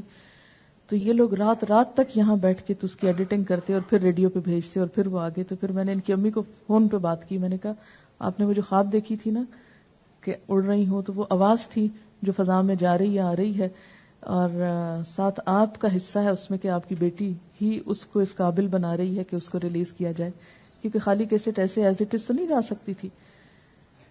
اس موقع میں یہ کہنا چاہوں گی کہ کبھی بھی کوئی ایک انسان کچھ بھی نہیں ہوتا جب تک اس کے ساتھ ٹیم نہیں ہوتی، تعاون نہیں ہوتا. میں تو صرف سامنے نظر آتی ہوں نا، لیکن سچی بات ہے کہ میرا اتنا رول نہیں ہے جتنا میرے مددگاروں کا ہے، اور جتنا پردے کے پیچھے جتنے ہاتھوں کا ہے، اور وہ ہاتھ براہ راست بھی ہیں اور انڈائریکٹلی بھی ہیں. ان سارے تعاون کرنے والوں کا اور بے شمار دعائیں کرنے والوں کا، دن رات میرے ساتھ کام کرنے والوں کا، راتیں جاگنے والوں کا، دن کو محنت کرنے والوں کا. تو الحمدللہ یہ ہے کہ کوئی بھی کام کسی ایک شخص کے کرنے سے نہیں ہوتا. ٹھیک ہے ایک شخص کو اللہ تعالیٰ یہ توفیق ضرور دیتا ہے کہ وہ ایک کام کے لیے آگے چلے اور باقی پھر یہ کہ ساتھ ساتھ پیچھے چلے، لیکن پیچھے والوں کی جب تک سپورٹ نہ ہو آگے والا تنہا کہاں تک جائے گا اور کیا کرے گا. اور اس لحاظ سے میں سوچتی ہوں بسا اوقات مجھے بہت رونا بھی آتا ہے، اور میں ڈرتی بھی ہوں اس بات سے کہ اللہ تعالیٰ کہیں ایسا نہ ہو کہ کوئی کمی ایسی ہو جو آپ کو پسند نہ آئے اور اس کام میں کوئی وہ رہ جائے. تو کتنے خوش قسمت ہے وہ لوگ جو پردے کے پیچھے اور نظر نہیں آتے اور سارا اجر سمیٹ رہے ہیں. اور میرے ساتھ تو طرح طرح کے فتنے لگے ہوئے ہیں. فتنہ ہی ہے نا کہ آپ نمایاں ہو رہے ہیں، آپ فتنہ ہے کہ لوگ آپ کے سامنے آ کے تعریف کر رہے ہیں. اس لیے مجھے سب سے زیادہ اس بات سے ڈر لگتا ہے کہ کسی کی کسی بات سے کوئی ایسا دل میں خیال نہ آئے کہ جس سے اللہ تعالیٰ ناراض ہو، کیونکہ اگر اس کام میں اس کی رضا نہیں ہے اور اس کو پسند نہیں ہے تو یہ کیا فائدہ اس سب کا؟ کچھ فائدہ نہیں ہے. اور اگر اس کو پسند ہے اور وہ راضی ہے تو پھر اس سے بڑی نعمت بھی کوئی نہیں ہے. آپ کو اخبارات نے بھی بڑا برا بھلا کہا، جو ہمیں سن کر برا لگتا تھا آپ کو کیسا لگتا تھا؟ یہ میرے ساتھ والے بتائیں گے کہ جب میں ایسی خبریں سنتی ہوں تو کیا کرتی ہوں. عذرا کے ساتھ بہت کچھ شیئر کرتی رہتی ہے ایسے موضوع، کیونکہ جتنے بھی مجھے پٹائی والے خط آتے ہیں وہ عذرا پڑھتی ہیں سب. جی السلام علیکم. ایسا ہے کہ خط اور اخبار میں جو بھی چیزیں ایسی آتی ہیں تو ہم سب سے پہلے پریشان ہو جاتے ہیں، لیکن جو ہی ہم میڈم کے پاس لے کے جاتے ہیں تو وہ اتنا محظوظ ہوتی ہیں، اس کو دیکھ دیکھ کے ہنستی ہیں. ابھی پچھلے رمضان میں یہ ہوا کہ ہم ابھی ادھر کام کر رہے تھے، ایڈیٹنگ کے سلسلے میں رکے ہوئے تھے، اور رات کو ہمیں 10 بجے کسی نے آ کے دیا اخبار. اس میں اتنی ڈیٹیل سے آیا ہوا تھا فرنٹ پیج پہ فتنے کے بارے میں، اور میں اتنی پریشان ہوئی. ہم اتنا اس طرح سے بیٹھ کے کام کر رہے ہیں اور یہ انہوں نے سارا پانی پھیر دیا اس کے اوپر. اور وہ پڑھا میں نے اور اس کو عالیہ کو کہ چلو اب چلتے ہیں نا نیچے گھر جائیں. گھر جا کے تو جب میڈم کو دکھایا یہ سونے والی تھی اور جا کے بتایا تو یہ کوئی فرق ان کے اس پہ نہیں آیا کہ یہ کوئی ایسی بڑی بات ہے نا. کہتی اچھا کیا لکھتے ہیں، اور ہنس کے اور ساری پریشانی تھکاوٹ ان کی دور ہوگی. اور میں پریشان ہو کے سارا وقت ان کو بتا رہی کہ یہ باتیں لکھی ہوئی ہیں. کہتی ہیں ہمارا نام بھی لکھا ہے. میں نے کہا نام تو نہیں لکھا لیکن وہ صاف ظاہر ہے ہماری باتیں ساری لکھی ہوئی ہیں، ہوٹلز میں ایسے ہو رہا ہے اور اس طرح کی باتیں. اور اسی طرح جو بھی خط آتے ہیں بہت ہی لائٹ لیتی ہیں. اور بعض تو ایسے ہوتے ہیں کہ جن کو ہم جواب میں چاہتی ہوں کہ ان کو دے دیں نا کہ ایسی بات ہے، ان کو کلیئر کر دیں، تو پھر کہتی ہیں چلو چھوڑو اس میں وقت ضائع ہوگا. کوئی ایسا کوئی قابل اعتنا ہو تو دیں، لیکن جو بہت ہی زیادہ پھر انسسٹ کریں تو پھر اس کا معاملہ پھر اللہ پہ چھوڑ دیتی ہیں. کہتی ہیں چھوڑو رہنے دو، اس کو یہ بتا دو کہ ہم تو قرآن اور حدیث سے یہ بات لے رہے ہیں، اگر اس کے مقابلے میں آپ کے پاس کوئی صحیح بات ہے تو وہ ہم مان لیں گے، اگر نہیں ہے تو. کبھی بھی اس بات پہ پریشان ہوتے میں نے ان کو نہیں دیکھا کہ کوئی کیا کہہ رہا ہے، کہ جب آپ کا معاملہ اللہ کے ساتھ درست ہے تو پھر بندوں کے ساتھ خود بخود اللہ درست کر دیتے ہیں.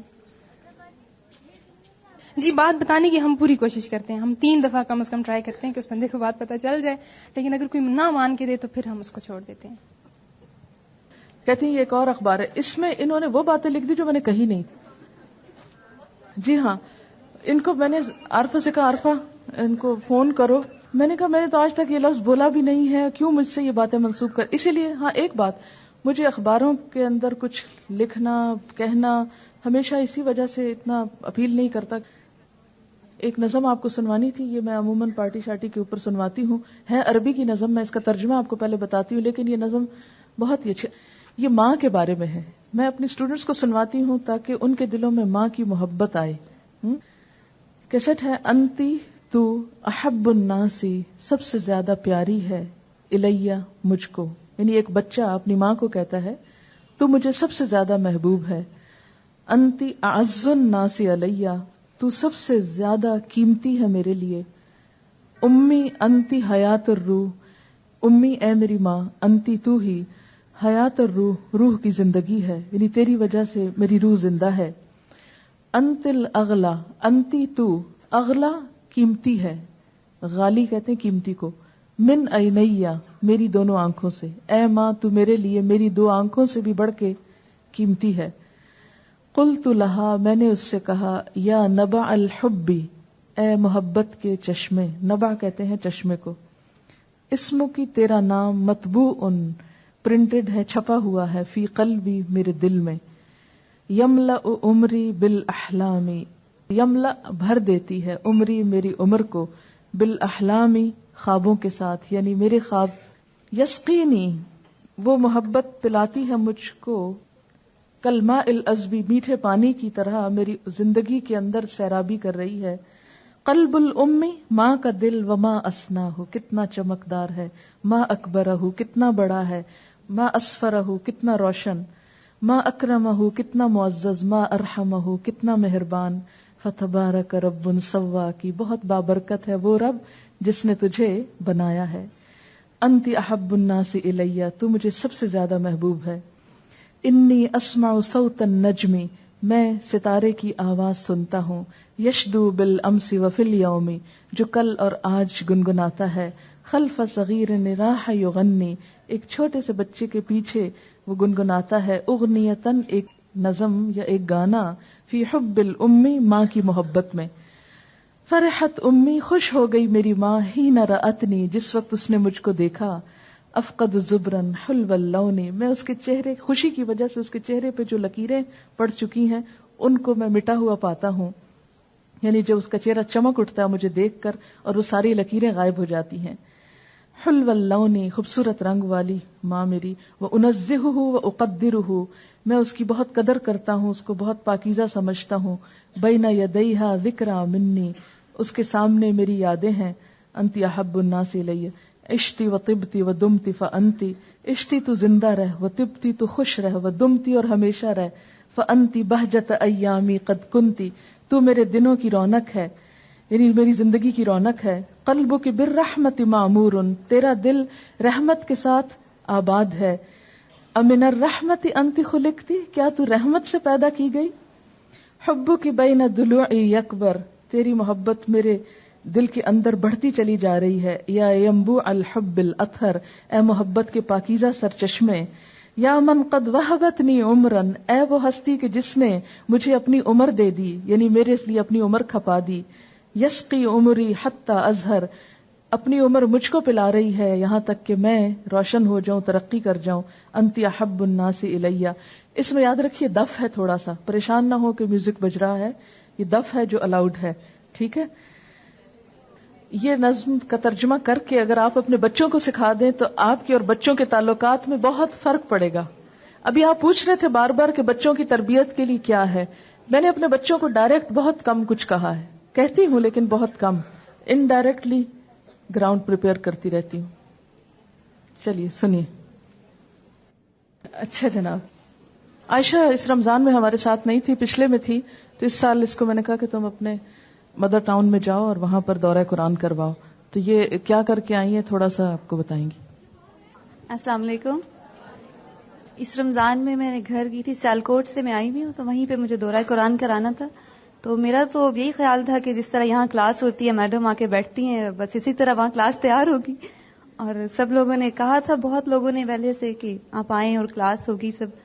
تو جس جگہ پہ ارینج کیا ہوا تھا قرآن پڑھانے کا، تو ماڈل ٹاؤن میں میرا گھر ہے، تو اسی ایریا میں ایک ہال تھا ایک آنٹی کا، وہ کہتی ہیں آپ یہاں قرآن پڑھائیں. اور جب پہلا دن تھا میں پوری تیاری کے ساتھ گئی، اور آپ یقین کریں کہ پورے ضلع کی، پورے سیالکوٹ کی جو ان کی ناظمہ شاید بولتے ناظم اعلیٰ وہ تھیں، ساتھ ان کی جتنا سٹاف تھا وہ سب آ کر اور بیٹھ کے اور کلاس سے پہلے مجھے کہتے ہیں آپ تو یہاں نہیں پڑھا سکتی.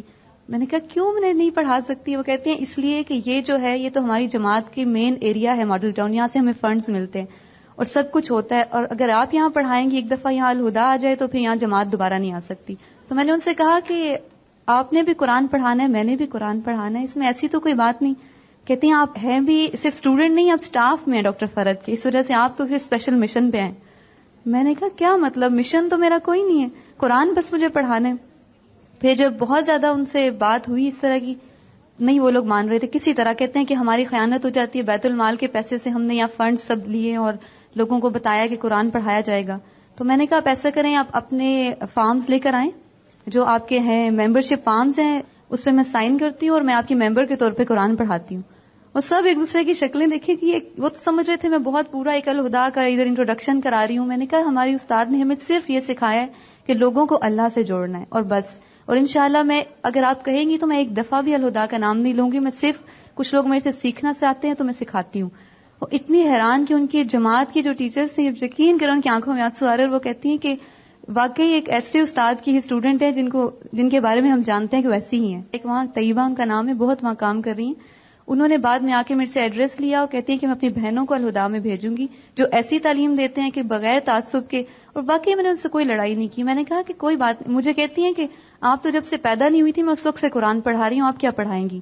تو میں ہنس پڑی. میں نے کہا ٹھیک ہے, واقعی میں پہلی دفعہ ہی پڑھا رہی ہوں, میرا کوئی ایکسپیرینس نہیں ہے. اور وہ کہتی ہیں ایک اور بات بتا دوں جاتے ہوئے, سب آنٹیوں نے کہا کہ ہم عائشہ سے سننا چاہتے ہیں, ہمارے سامنے بچی بڑی ہوئی, ہم اس سے دیکھتے ہیں کیا پڑھ کے آئی. تو وہ کہتی ہے میں آپ کو یہ بتا رہی ہوں کہ آپ کے درس میں کوئی نہیں آئے گا, یہ سب لوگ آپ کے پیدا ہونے سے پہلے سے مجھے سن رہے ہیں. اور اس کے 2 دن بعد انہوں نے فون کیا اور پوچھا ان آنٹی سے جن کا ہال تھا, تو کہتی ہیں کہ جتنے آپ کے درس میں آتے تھے اسے ڈبل آتے ہیں الحمدللہ. اور سب سے زیادہ سپورٹ مجھے میڈم کی تھی. ذرا سی بات تو میں سیدھا کہتی تھی, میں روتی تھی اور کہتی امی میں کراچی فون کر رہی. امی کہتی تھی میڈم کو خود اتنے کام ہے, تمہارے مسئلے کہاں سالو کرو. اور واقعی ہر بات میں میڈم کے ساتھ شیئر, اور میڈم مجھے بتاتی تھی کہ صرف اللہ پہ یقین کرو تو تم دیکھنا کہاں سے مدد آئے گی. اور یہ جملے ہی بس میرے کانوں میں گونجتے تھے. اور اتنا زیادہ, اور خاص طور پہ مجھے وہ وقت یاد ہے جب میں میڈم کے ساتھ اگلے دن کراچی آئی تھی اور میڈم نے میٹنگ کی ہم سب کے ساتھ نا, اور میں وہاں سوچ رہی کہ لوگ رو رہے ہیں اسلام آباد والے کہ میڈم کیوں جا رہی ہیں, اور اتنا ہال سب چھوڑ کے. میں سمجھ رہی تھی شاید اس سے بھی زیادہ یہاں کوئی تیاری ہے اور ہم جا رہے ہیں. اور جب بیٹھے اور میٹنگ ہم 7-8 لوگ بیٹھے اور میڈم بہت کانفیڈنٹلی بتا رہی کہ ہم, تو میں پہلی دفعہ میں نے یہ سوچا کہ میڈم نے کیا فیصلہ کیا, کہاں ہم کراچی آ کے بیٹھ گئے, کسی کو جانتی نہیں. میں نے پوچھا کہ میڈم اپنے کو اخبار وغیرہ میں دیا؟ میڈم کہتی ہے نہیں. اور میں حیران ہو رہی تھی کہ جا کے اور شروع کرنے لگی کلاسز اور سب کچھ, کوئی تیاری نہیں تھی. لیکن آپ یقین کریں لٹرلی جو سکون میں نے اپنی اسلام آباد کی کلاس سے میڈم کے چہرے پہ دیکھا تھا, بالکل اسی سکون کے ساتھ میڈم اس دن بیٹھی تھی, اسی طرح سب سے بات کر رہی تھی اور کہی تھی میرا صرف اپنے اللہ پہ بھروسہ ہے, اللہ کی خاطر نکلیں اور اللہ تعالیٰ ہم سے کام لیں گے. اور دیکھیں اللہ تعالیٰ نے لے لیا. اور بس یہی چیز میرے ذہن میں تھی جب سیالکوٹ گئی, اور میں بس یہی کہتی تھی کہ بس ہر وقت میری دعا میڈم کے لیے نکلتی تھی کہ اللہ کا اتنا احسان ہے. اور جب میں نے ایک لیکچر سنا بھی ان ٹیچر کا, اور میں سوچتی تھی کہ اتنے سال سے انہوں نے پڑھایا, لیکن ایک استاد سے پڑھنے کے بغیر پڑھانا بہت کوشش ہے, ان کے اندر بہت جذبہ ہے قرآن لوگوں کو بتانے کا, لیکن کوئی ڈائریکشن نہیں ہے نا, بس ایسے قرآن کھولتی ہیں.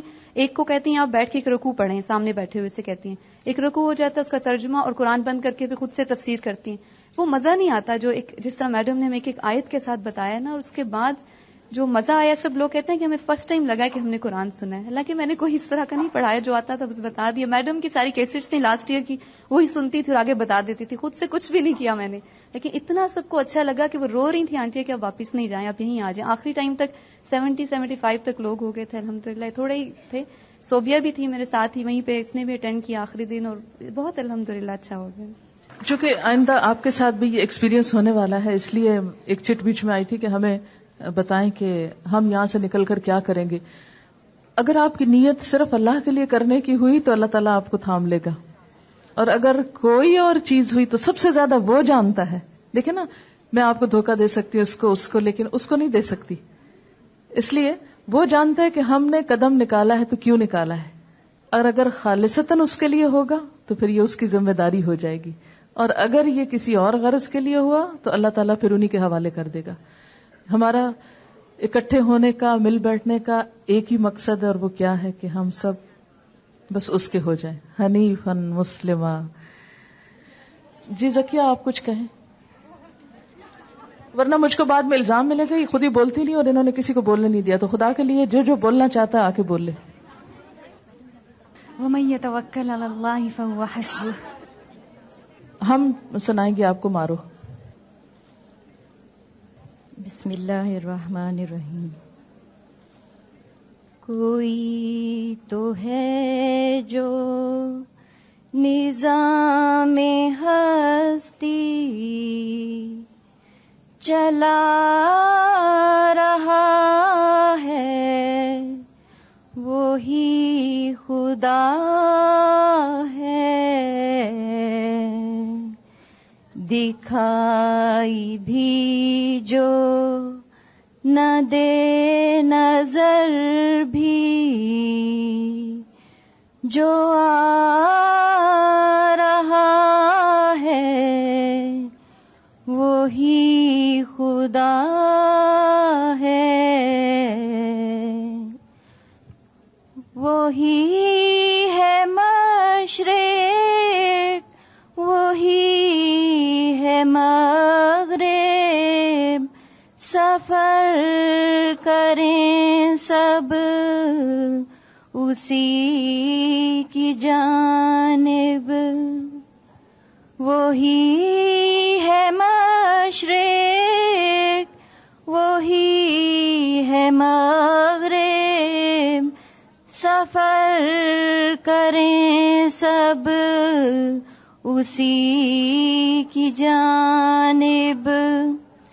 ہر آئینے میں جو عکس اپنا دکھا رہا ہے، وہی خدا ہے. تلاش اس کو نہ کر بتوں میں، وہ ہے بدلتی ہوئی رتوں میں. جو دن کو رات اور رات کو دن بنا رہا ہے، وہی خدا ہے. نظر بھی رکھے سماعتیں بھی، وہ جان لیتا ہے نیتیں بھی. نظر بھی رکھے سماعتیں بھی، وہ جان لیتا ہے نیتیں بھی. جو خانہ لا شعور میں جگ مگا رہا ہے، وہی خدا ہے. کسی کو سوچوں نے کب سراہا، وہی ہوا جو خدا نے چاہا. کسی کو سوچوں نے کب سراہا، وہی ہوا جو خدا نے چاہا. جو اختیار بشر پہ پہرے لگا رہا ہے، وہی خدا ہے. کسی کو تاج وقار بخشے، کسی کو ذلت کے خار بخشے. جو سب کے ماتھے پہ مہر قدرت لگا رہا ہے، وہی خدا ہے. کوئی تو ہے جو نظام ہستی چلا رہا ہے، وہی خدا ہے. دکھائی بھی جو نہ دے نظر بھی، جو آ رہا ہے وہی خدا ہے. ٹائم میں 1 منٹ رہ گیا تو اب سب دعا پڑھ لیتے ہیں، اور اگر کوئی بات آپ کو ناگوار گزری ہو، کسی چیز سے تکلیف ہوئی ہو تو معذرت خواہ ہیں. یہ ایک آخری چٹ جو آئی ہے، آپ نے کہا کہ کام صرف اللہ کے لیے کرنے کی نیت ہو، تو لوگ جو یہ کہتے ہیں کہ جماعت کے بغیر جو بندہ ہو اس کو اس طرح اچک لیا جاتا ہے جس طرح اکیلی بکری کو بھیڑیا، تو یہ کام اکیلے کیسے شروع کیا جا سکتا ہے؟ اکیلے سے مراد یہ نہیں ہے کہ آپ تن تنہا نکل کھڑے ہوئے ہیں، اس سے مراد یہ ہے کہ انسانوں پہ بھروسہ کرنے کے بجائے اللہ پہ بھروسہ کیا جائے. بندوں کی مدد تو ہوگی ساتھ، جیسے ابھی میں نے ذکر کیا کہ اگر میں آپ کو سامنے نظر آتی ہوں تو میں اکیلی نہیں کچھ کر رہی، پیچھے بہت لوگ ہیں جو سب کچھ کر رہے ہیں، ہر لحاظ سے ہر طرح کا تعاون ہے. یعنی ایک گاڑی خود سے ایک ڈرائیور تو نہیں چلا سکتا جب تک کہ پورے انجن اور ہر چیز اپنی اپنی جگہ پر فٹ نہ ہو. بہرحال یا تو سدا بہار کی طرح دوبارہ آپ توبہ کریں گے پارٹی کے نام سے، تو یا پھر الحمدللہ. اچھا ایسا کہ اللہم اجعل فی قلبی نورا. اچھا ایک بات ہے کہ جب میں نور کی دعا پڑھتی ہوں تو میں یہ سوچ کے کہ اللہ یہ دین کا نور جو ہے ہمارے دائیں بائیں آگے پیچھے اوپر نیچے ہو جائے. تو آپ بھی جب پڑھیں تو یہی سوچ کے پڑھا کریں کہ اللہ تعالیٰ آپ کی ذات کو ایک چراغ بنا دے جس کا نور دور دور تک پھیلے. ٹھیک ہے. اللہم اجعل فی قلبی نورا وفی بصری نورا وفی سمعی نورا وعن یمینی نورا وعن یساری نورا وفوقی نورا وتحتی نورا وامامی نورا وخلفی نورا واجعل فی نورا وفی لسانی نورا وعصبی نورا ولحمی نورا ودمی نورا وشعری نورا وبشری نورا واجعل فی نفسی نورا وأعظم لي نورا اللهم آتني نورا. سبحانك اللهم وبحمدك نشهد أن لا إله إلا أنت نستغفرك ونتوب إليك. والسلام علیکم ورحمۃ اللہ وبرکاتہ.